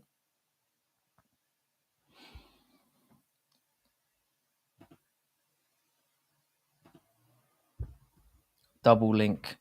Yeah. Yeah, Paradox is the next one getting the YouTube love boost treatment because it's well deserved. Ripping a fat tea. Cheers, boys. See you later, Paradox. Have a good one, brother. I'll probably catch you tomorrow at some point. I'm definitely going to do another live stream in the evening, and I'm going to jump on yours. Yeah, I know Angie's been a subscriber to Jax as well. Very early subscriber from what I remember. Smoked ya. I'm the stream fairy. Nice one, Vitro. You're the guy as well. Vitro. When Vitro pronounced to me where he's from and where he is, I was like, this channel has fucking arrived. It's like it's arrived. When you get a Brummy in fucking Japan, it does not get more obscure than that. It's like, god damn, this channel is away. We made it. Yeah, Smelly Fingers. I'm liking your vibe. And again, it says a lot. It says a lot wrong about me. Favorite Nate Dogg song. I got Party. We will throw now. Right. Do you know what? Yeah, I'm gonna have to look this up. Hang on. Nate Dogg best songs. Nope.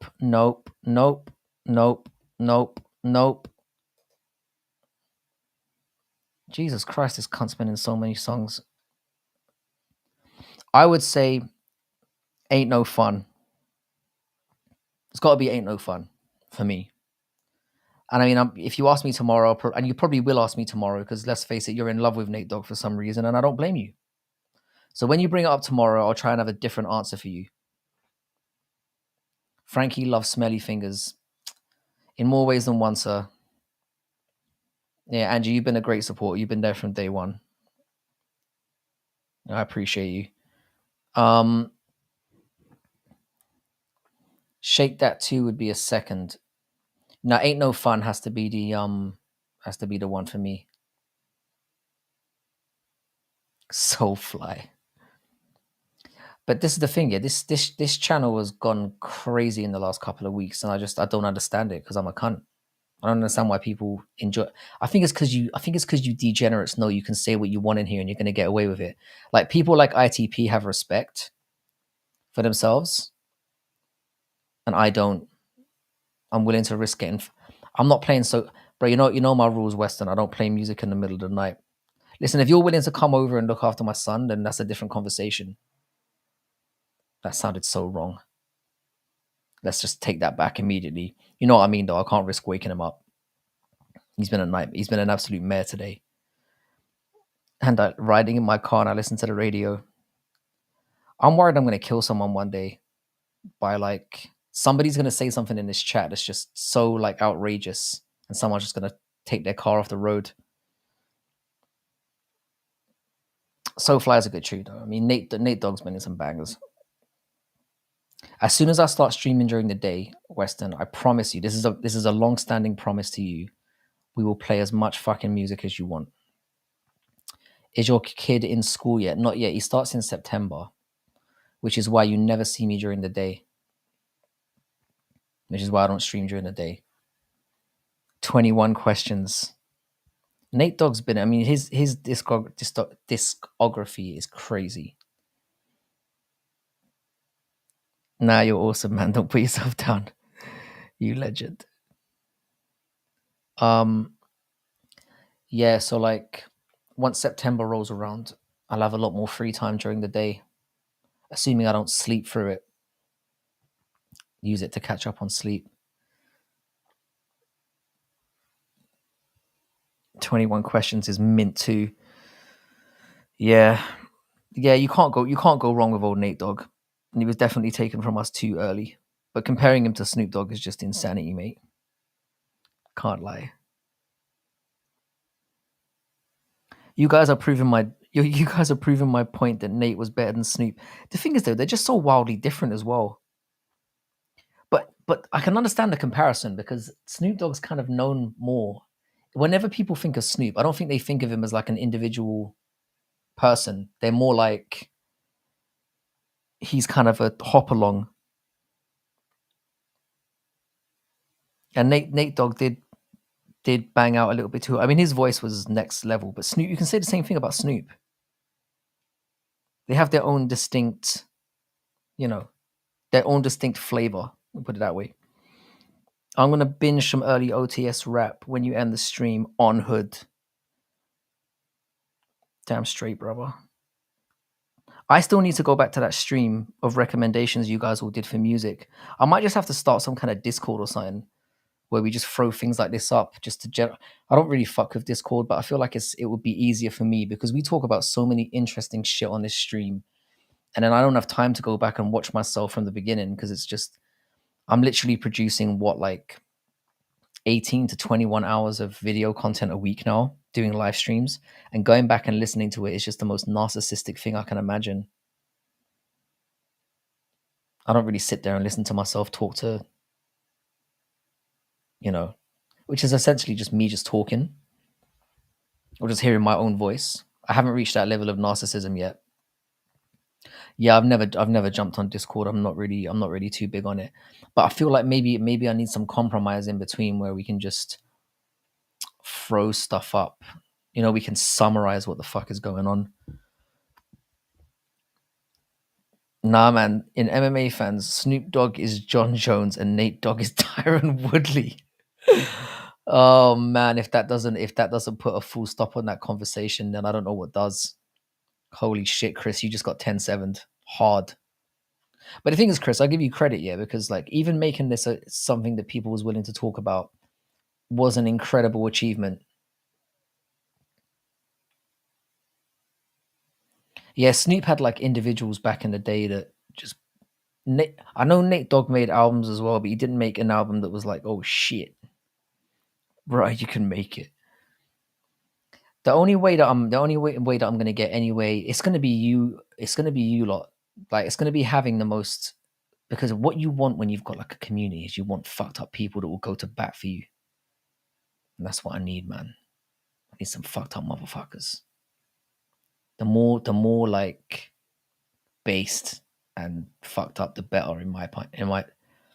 This Japan dude has just thrown incredible insults. See, he's not just a Japan dude. He's a Brummy Japan dude. He's from the mean streets of Birmingham, and then he's gone out there to Japan and he's doing his thing.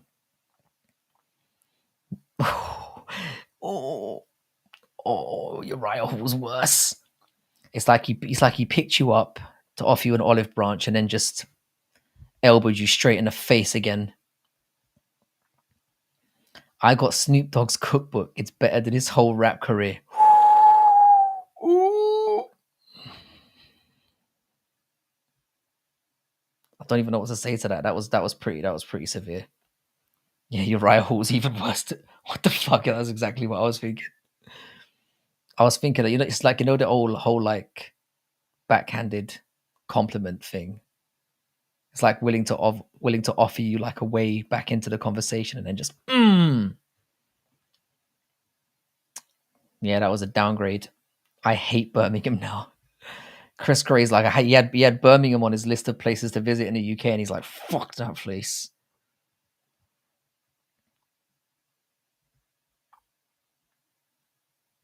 Yeah, Chris, when you get over to the UK, though, there's certain people I know that I'm just going to end up bumping into on here. I just know it. Call me if you put on an Australian accent and then like ripped people for their terrible fights. You'd be famous tomorrow. I feel like that shtick's already been done. Have you heard of Dougie? I'm not even sure if Dougie's a real Australian. If I was going to put on an accent, it would be Australian or South African. I reckon if you came out with that dirt raw South African accent and just started going real apartheid levels on people, you'd blow up overnight. It's too late now. I mean, is this accent I'm portraying right now even my real accent? Maybe I'm putting it on. Fruity British guy with based comments was the first thing I put down when I was planning out this channel. It's like, how can I piss people off? I know. Talk like a fucking fag. Anyone else sleeping under the stars tonight? Laugh my ass off. Fuck Birmingham. Fuck Birmingham indeed. I love you, bro, but Birmingham is a complete shithole. There's definitely worse places in England. I'm taking the piss. But Birmingham is pretty dire. It's pretty drab. I can't lie. It was on the top of my list to visit. Now bottom, definitely. I'm not sure Australia exists. I still haven't seen that video about that theory. It sounds fucking excellent.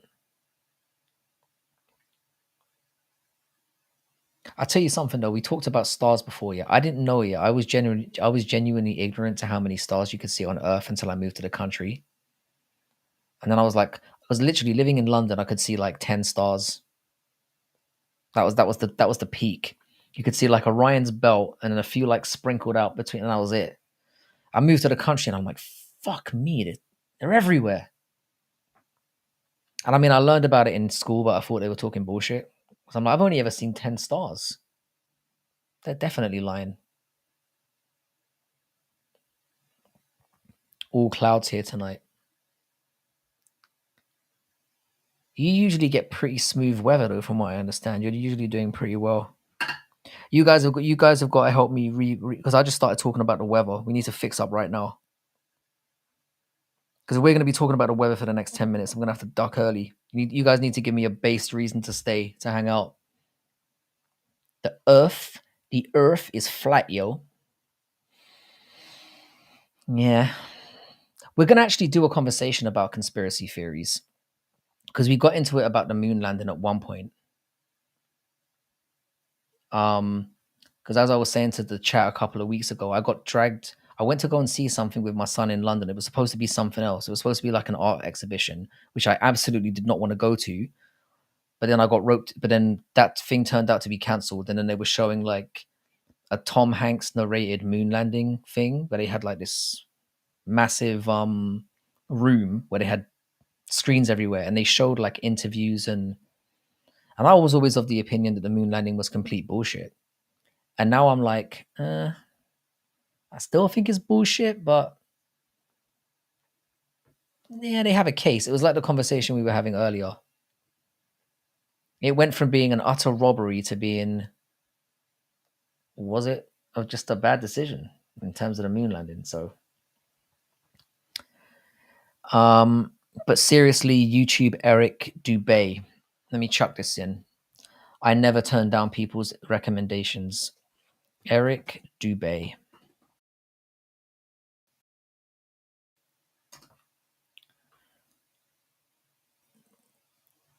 Flat Earth Eric.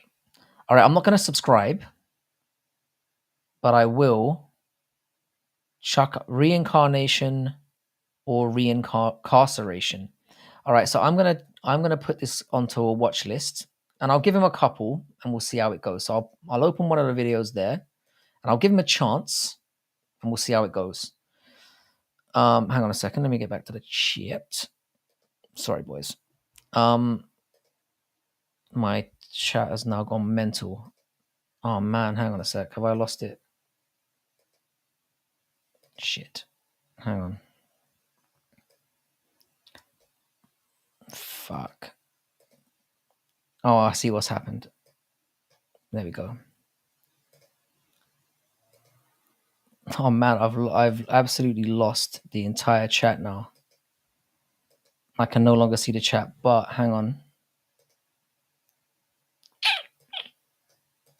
I literally, oh, there we go. We're back. Thanks for subbing, Japan. Victrol is the man. Light pollution is wild, isn't it? When you think about how much understanding of the universe and how in awe of it ancient peoples were, it makes sense because of how much they could fucking see it. And that's the thing, bro. Like, I reckon there's a lot of things we've missed out on just because we're fucking up things on a daily basis. And light pollution's a big part of it. It's like I did get an inkling of it when I went to a friend's house when I was like it was actually, I don't know if you guys know who Ricky Hatton is. He was fighting Floyd Mayweather like 15 years ago or however long it was, and we all went to his house to watch the fight, and he was kind of in the countryside, and it's the first time I looked up and was like, fucking hell, man, there's a lot of stars in this bitch. And then it planted the seeds for me to eventually move to the country later on. Nah, the earth is round. Moon might be fake though, but we get thunderstorms here this time of year.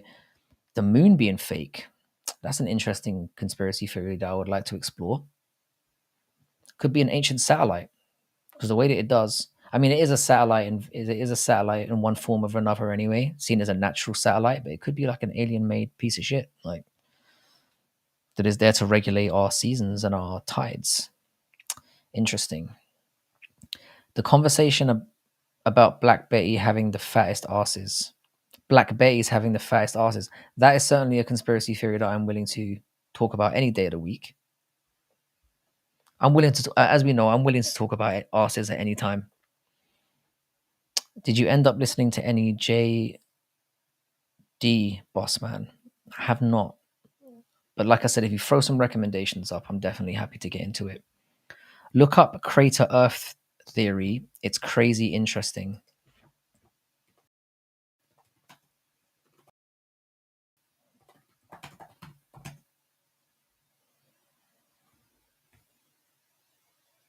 I'm going to stick that on the reading list. Thank you very much. Dan the Hangman versus the Bronx in Australia. Has that actually been booked? Hooker versus Charles the Bronx. Why would Charles Oliveira take that fight? Seems like a bit of a step down. I thought he was going to fight Gamrot. That's a strange one. Ricky Hatton is the man. Ref cheated him. Yeah, he got cheated on him when didn't he get chinned? But he was getting grabbed a lot. If a girl's ass looks too big to wipe effectively, then it is a no from me. I think you've hit the nail on the head there. I think it's possible for an ass to be too big. For sure. And I've definitely seen some in my day. I've definitely seen a bigger ass than you guys have ever seen. It was literally like a planet. It was like two planets colliding in a pair of pants. Hooker has offered it to Charles. Okay, that's a different thing. Charles ain't going to take that. Because Hooker's like too low ranked and he's actually slightly dangerous. So if I was Charles Oliveira, I probably wouldn't take that fight. I mean, I would expect Charles Oliveira to dust his ass, but my phone died. The effort to get back on here was amazing. This is the love though, bro. I appreciate it. And I hope you've subbed because I definitely need you back. I managed to pick up one more tonight, which is fantastic. I love that fight for the Bronx. Why do you think? Because he kicks his ass. I don't necessarily believe anybody, but I love looking into something that I'm unfamiliar with. Yeah. There's so many wacky theories out there that haven't been completely debunked, and I'm willing to have conversations about every single one of them, despite my level of ignorance on probably all of it. I'm willing to blag my way through a conversation if that's a conversation you want to have. I've seen at least 3 crazy meteors blow up in the night sky. 2 orange, 1 green. Yeah, I've seen a lot of freaky stuff go on in the sky as well. I'm open to most things as long as they're not completely retarded. Cognitive dissonance is a real thing. 100% it is. 100% it is. I like top tier cats running through the 10 to top 15. Top 10 to top 15. Yeah, I don't mind. If you're in the top, if you're ranked from 10 to 15, I don't mind you having a fight with anyone. Like Steve Ursa kind of proved that sometimes it can be fun, you know? Frankie, check my message. Chris, I'm really sorry, yeah, but for some reason, yeah, my had to dip for a second to check out Piggy's stream. And man, what you think of him joining forces with fellow ginger Tim Welsh? That was always on the cards. They talked about doing it for a while. Tim Welsh, I actually quite like. I quite like Tim Welsh. But when you say they've teamed up, do you mean they're streaming together now? Frankie, check my message. I'm really literally my stream fucked up a minute ago and I couldn't. I've literally my chats are kind of flickering and disappearing. I think I've got it here. Anytime Hatton got close, ref would separate him, and Hatton is a close range fighter. Yeah, 100%. 100%. He basically, Hatton was somebody that worked in the pocket and he simply wasn't allowed to do that. Paradox, you must have a very interesting combat sports like family, like a family who are interested in combat sports, because you're relatively young, right? And if you know about that fight, I mean, you must have been what, 9 or 8, maybe even younger when that fight was on. Thoughts on the guru saying that the UFC is pushing an Islamic fighter roster? I think some Islamic fighters definitely get preferential treatment. And the thing is, whether people want to admit it or not, there is an ungodly amount of money coming from that region. It's impossible to ignore. Like, it would be dumb to think that many, I mean, boxing's pandering to it, football's pandering to it. The Saudis have clearly set an agenda now where they're basically like, right, sports washing is going to be the way to go. And the thing is that they've got the kind of, you know how we often talk about fuck you money? The Saudis have got another level to that. Like they can tell people who have fuck you money to get fucked. Like those guys that are like, a couple billion, whatever, Saudis can shit on those guys. It wasn't really boxing, it was like, well, for me, obviously it kind of started with, it started when it wasn't just the Saudis, it was the Qataris getting involved with like Man City and doing sports washing that way. So it's been around in like football for a little bit, at least the last 12, 15 years. So it's been coming, but it kind of melded into boxing, and it's kind of been slyly going on in MMA for a hot minute now. It just has. So we're going to see a lot more of it. And like I said, the Saudis have those, you got fuck you money. I mean, the Saudis are on, like, they've got the kind of money that you cannot spend. Like, they've been raking up decades of fucking oil money, and they've still got plenty of oil to get through. So we're talking like, if anyone's close to hitting $1 trillion, it's them fuckers. Yeah, I've never watched every fight that's ever happened because Chad gonna Chad. 100% true. They want a new market. Boxing started it, yeah. Graham image check right now. I'm stuck on why they like holding hands. Do you know why they do that, Connor's pal? It's exactly what I'm saying. It's their version of fuck you money. Like just mogging. Like the guy who is what's his name again? Turkey Al Sheikh. Him holding Dana White's hand has nothing to do with being gay. And there are plenty of gay Arabs, by the way. Because I worked in Qatar, and let me say, there are some. I could tell you some stories, but I'm not going to get into that right now. Him holding Dana's hand is just him mogging him, saying, "You think Dana White's big? I can make this guy hold my hand, and he will do it uncomfortably, and there's nothing he can do about it." It's next level moggery. That's what it is.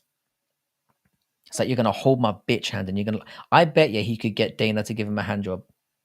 He probably has. A bit freaky over there. I wouldn't be surprised. But that's the reason, Connor's pie. It's literally, it's like moggery on the level that you've never seen. That's all it is. And Paradox agrees with me, so it's definitely true. The crowds always be dead, though. I don't care how many sick fights there is. It's not the same as like the UK or New York atmosphere. Again, though, you got to remember, Saudi Arabia, and again, I can say this from experience because I've been there. I'm not even shitting on the place, but they've got a very, very low population. I think I don't know how, there's a few million people there from what I remember. Well, when I was there, it was certainly like that. And the place is still very, very underdeveloped. You've literally got cities that they've started and haven't finished building yet. So they're very much, it's a very weird situation because obviously it's hot as fuck there. So it's hard to get building. And they've got a lot more space than somewhere like Qatar does. But they literally haven't got round to finishing things off. Like, and that whole like mile long city or whatever it was, that strip city, they haven't got that worked out. So they have wasted a lot of money as well. But these are smart people we're talking about. Aussie accent is so damn cool.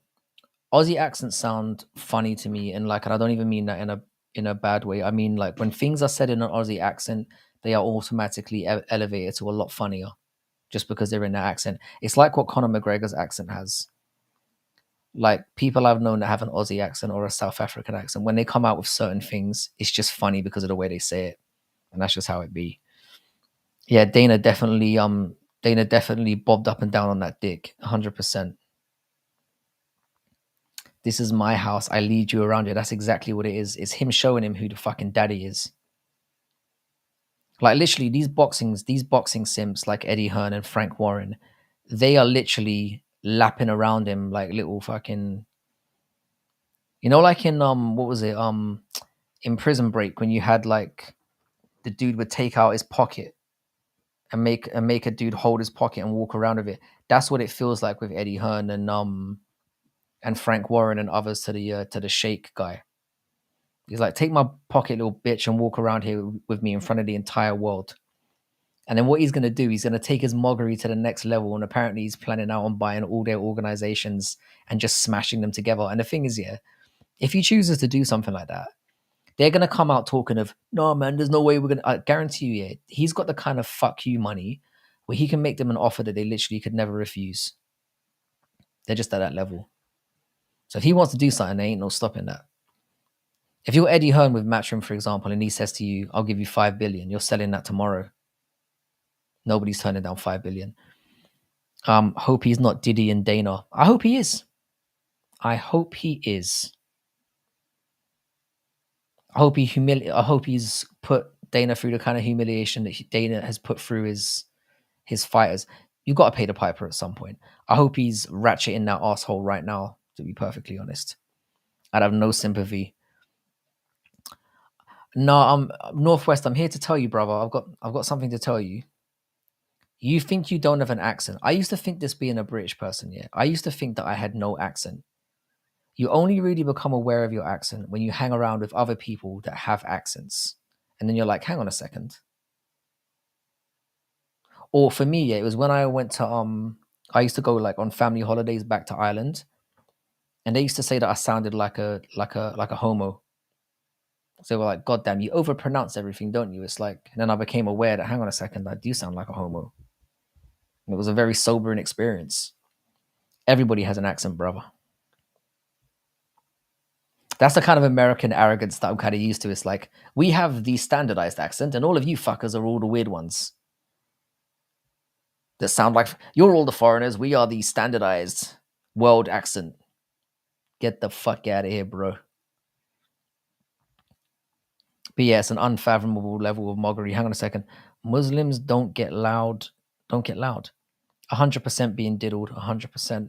By don't get loud, Muslims don't get loud. What do you mean? I can tell you who the loudest people on earth are. It's Chinese people. Look at the pic I sent. Did you send that in Instagram? Look at the pic I sent. Hang on a second, brother. Messages. Here we go. Dude, I'm watching. Oh, hang on a second. Oh no, it's in fucking Instagram, isn't it? You bastard.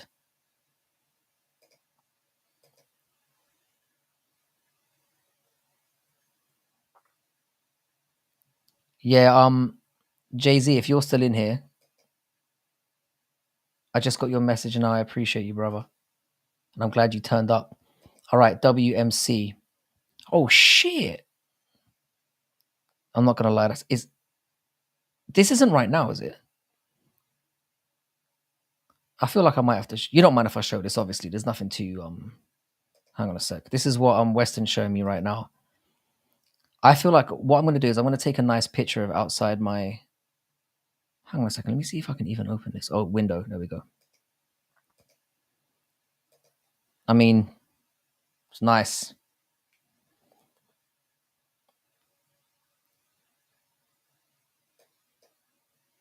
Beautiful. Let me pop back. There we go. They were pretty loud on 9/11. Dougie can say anything and it's automatically more funny. 100%. Australian accents just make everything funnier.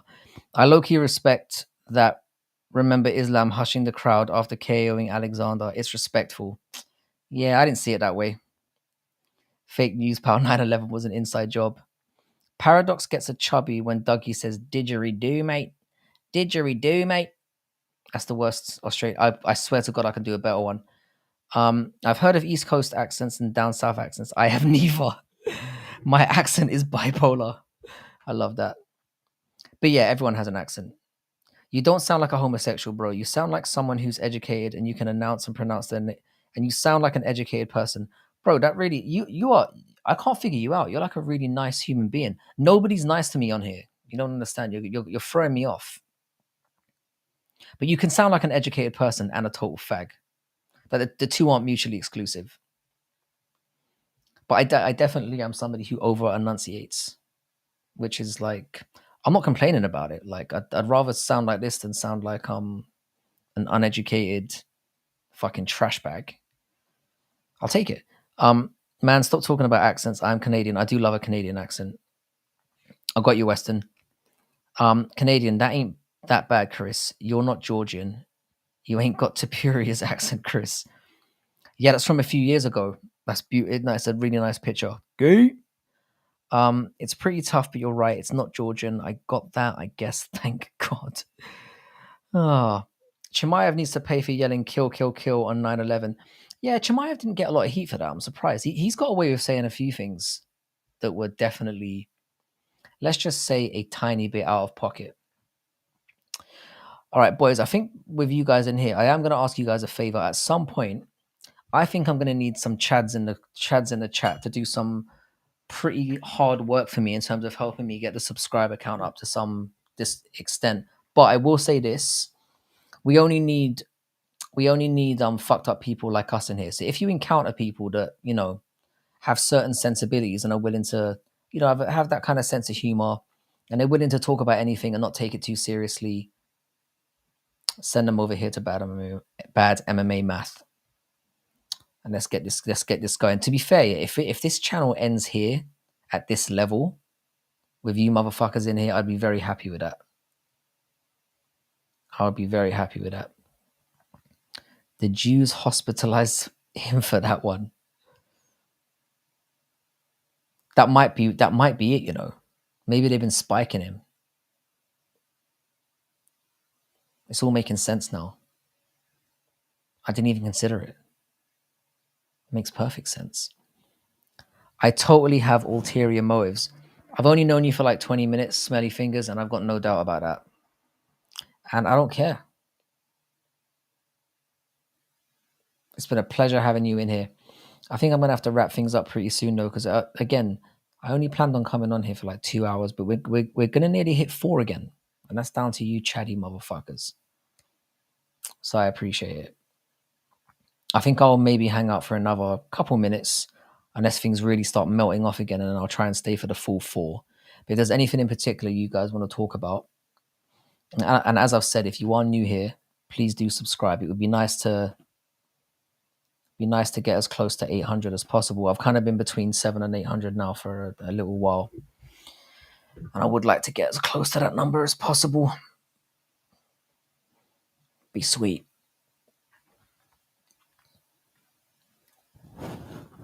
So yeah, if there's anything you guys want to talk about for the last couple of minutes, I'm down. I will be back tomorrow, by the way, to do another individual stream. And I've also got a guest coming on, Fugazi MMA, who's another new channel. He's going to be popping on. He's got a very new channel as well. So we're going to be doing a phone-in thing with him where we talk about UFC 303 and some picks for the cards and stuff like that. But we'll be I appreciate that, Smelly Fingers. Had to sub, man. Love the vibes. I really appreciate that, man. I really do. And the thing is, I've got to be honest with you. It's fucking like this every time. Tyno, the tune is on as well. This is another guy who's doing really well on YouTube. Bro, you hit like 4,000 recently, right? Fucking insane. And well deserved, by the way. Your channel's great. I love it. So if you haven't subscribed to him, get your ass over there as well. Like I said, we're doing a symbiotic thing here where we're gonna get like a community of YouTube channels together, and just we're all gonna grow at the same time and suck off each other's teats, so to speak. But no, I appreciate you guys tuning in to sub. It's really appreciated. And hopefully we will get to 800 soon. We're not that far off. I think it's like 30 or something like that. 32. Not bad.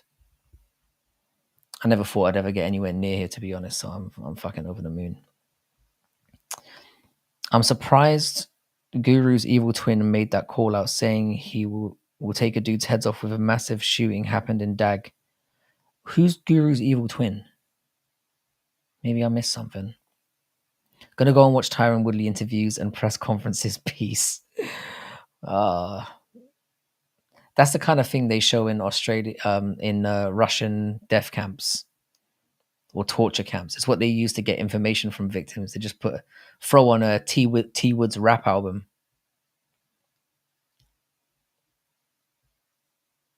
What was that song he did again? In and out of love. And that was better than what he did, by the way. That awful soundbite. Is that a bottle of lotion behind you? No.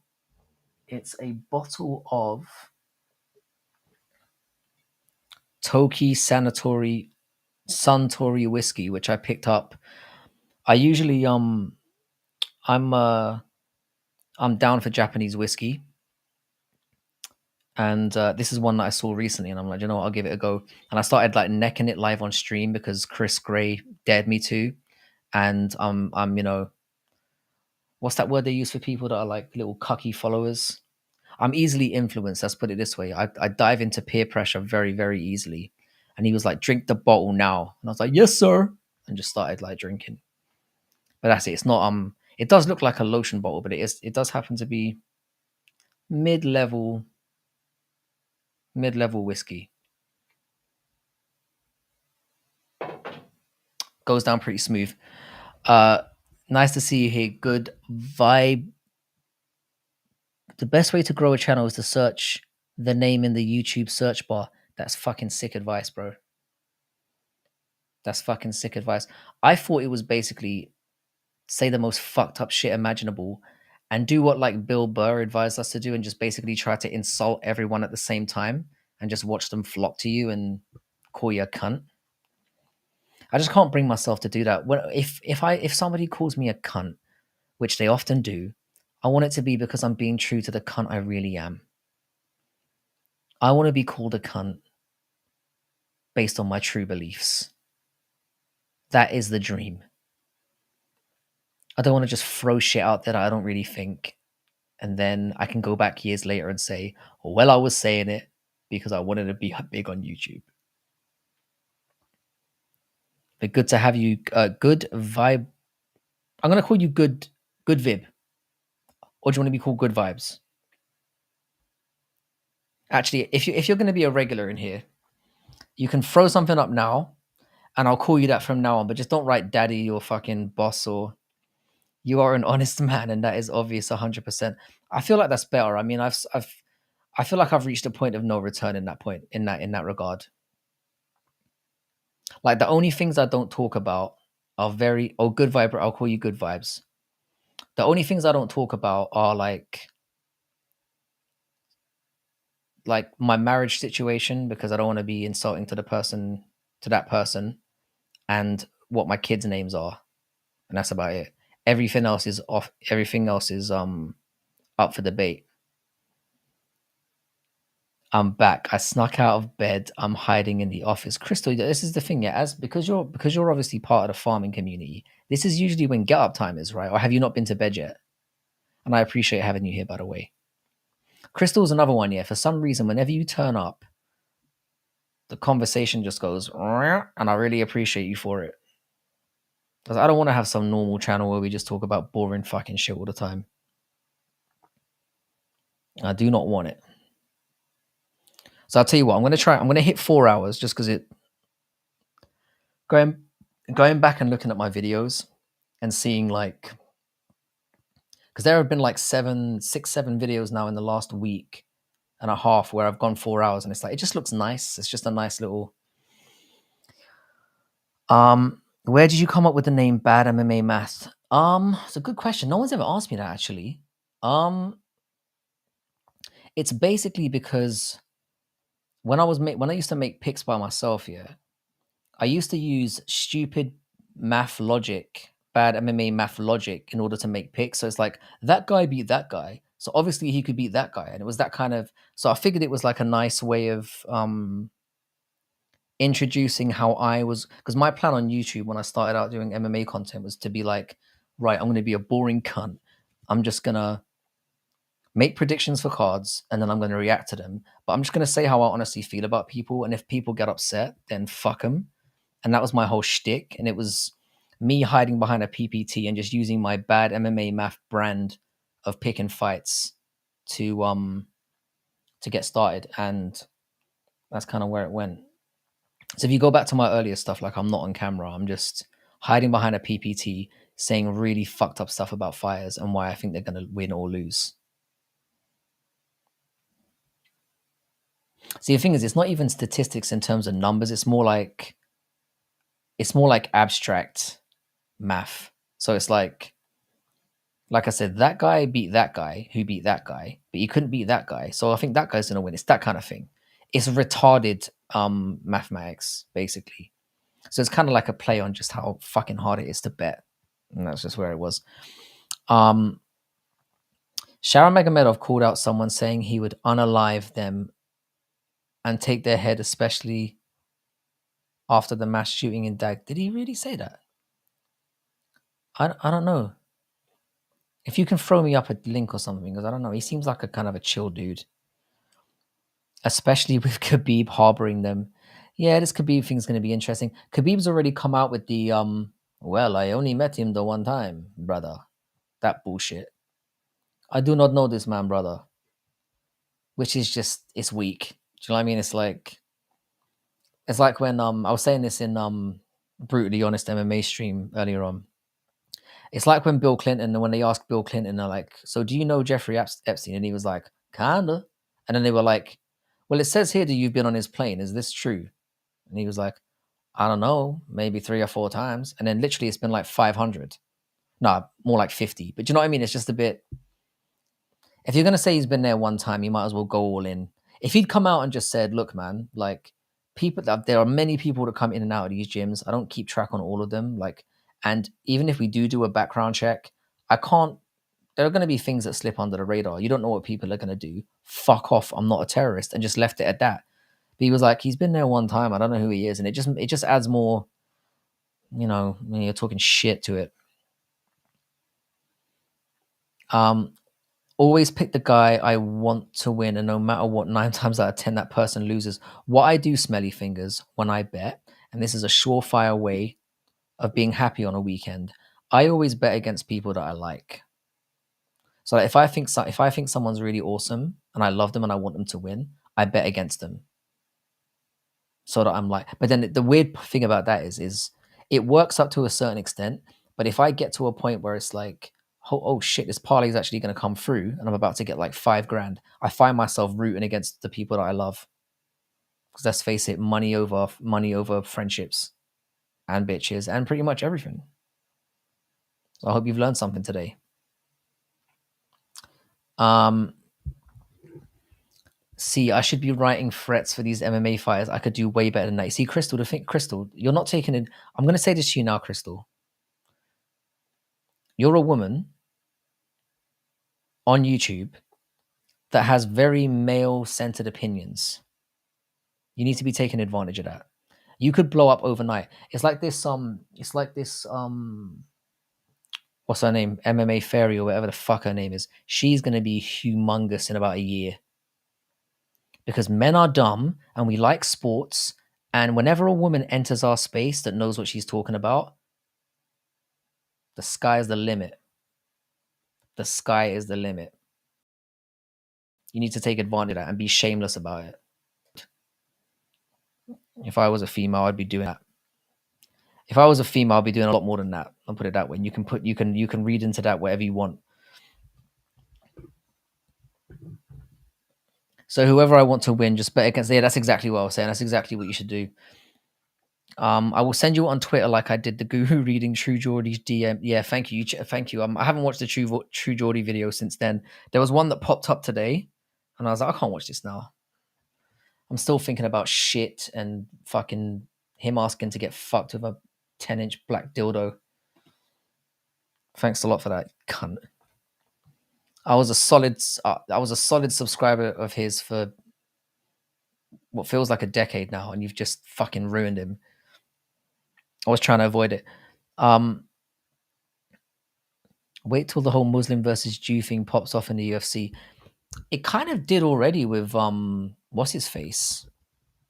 It hasn't popped off to the full extent, but Natan Levy certainly set the wheels in motion, and I don't think we've heard the end of that. I'm kind of hoping if Islam goes up, he beats Leon, so he's forced to fight Shavkat and gets sent to Valhalla.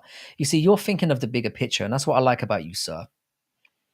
See, when you first were like, I hope Islam goes up and fights Leon, I was like, I would hate that because I like it. And then you're like, hang on a second, you're thinking about the end game, which would be getting rid of all of them in one fell swoop. You're a visionary, and I appreciate that. Conor was definitely right. We still haven't talked about experiencing the blessing of hearing that. It's a mad one, you know. I don't know what to think about it. I will say this here. I'm not educated enough on the situation because I'm not one of those people who runs out and makes a video based on something that's, you know, trending. If I don't have full understanding of what's going on, I tend to avoid it. I'll just say it doesn't look good. The whole thing does not look good. Hey, Crystal. Hey, too smelly. Be careful here. Bad MMA Math is going to figure out that I know almost everybody in the chat. Crystal, I know you're about. I've seen you about. I know that's something you shouldn't say to a lady, but you know what I mean. I mean that you're well known within the community. I know you've got clout. I hate that word. Can you link your Twitter account in the chat? My Twitter account is the same handle as my... I've made it very simple because it's not that I think people are really dumb. It's just that people are really dumb. So it's Bad MMA Math. If you type Bad MMA Math into YouTube or Twitter, you'll find me there. The thing is, yeah, I do have an Instagram, but like I don't really use it. So you will find me on Instagram. But if you're the only person I go on there to occasionally chat to is WMC, and that's because he doesn't use Twitter. So I feel like I have to check on there every now and then just in case he has something private to send me. So that's basically the situation. But you can find me on Twitter, and I do take I'm on Twitter more than I'm on YouTube, obviously. You can talk to me face to face on YouTube. You can even phone in if you feel the need. But you can catch me anytime on Twitter. I will answer DMs from... I mean, I talk to fucking cliff dwellers, 14-year-old cliff dwellers who are calling me retarded and say I'm inbred. And I'll go back and forth with them all day. So for you motherfuckers, guaranteed you'll get a message back from me. You'll get a back and forth in any situation. Lol,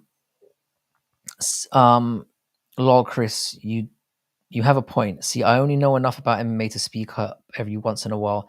There is too much I would still look ridiculous on if I tried. But the thing is, Crystal, yeah, even if that's the case, which it isn't, you do know a lot about MMA. You're female. It's like Fight Fairy, yeah? From what I've seen of her, her knowledge is like, meh.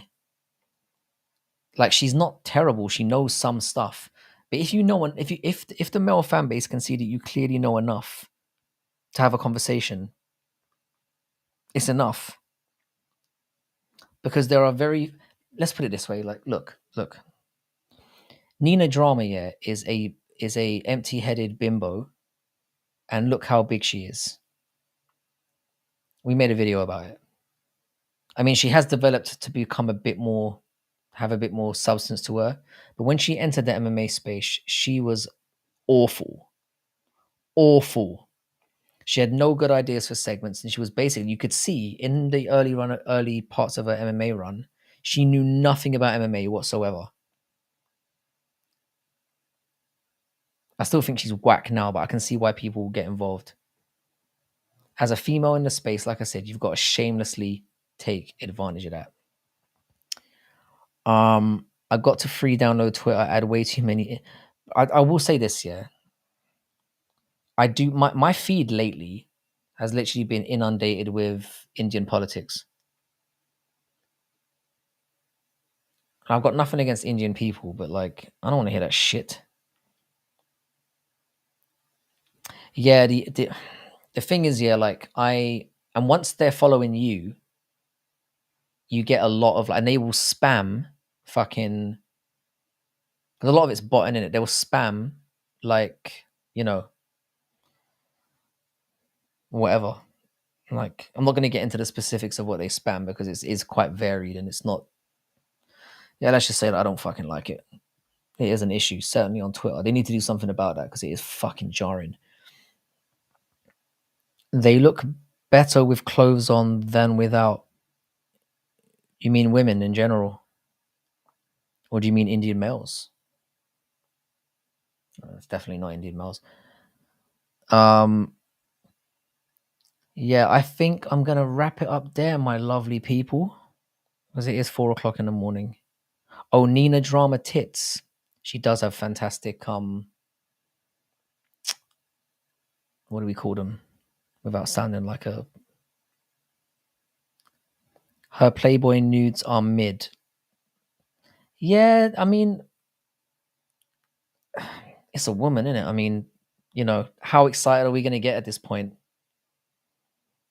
We've grown up with the internet, man. We've had the internet around for 25 years. It's like you have to go really hard now to impress me with tits. I'll put it that way. Like stick them out in an Oilers game. That works.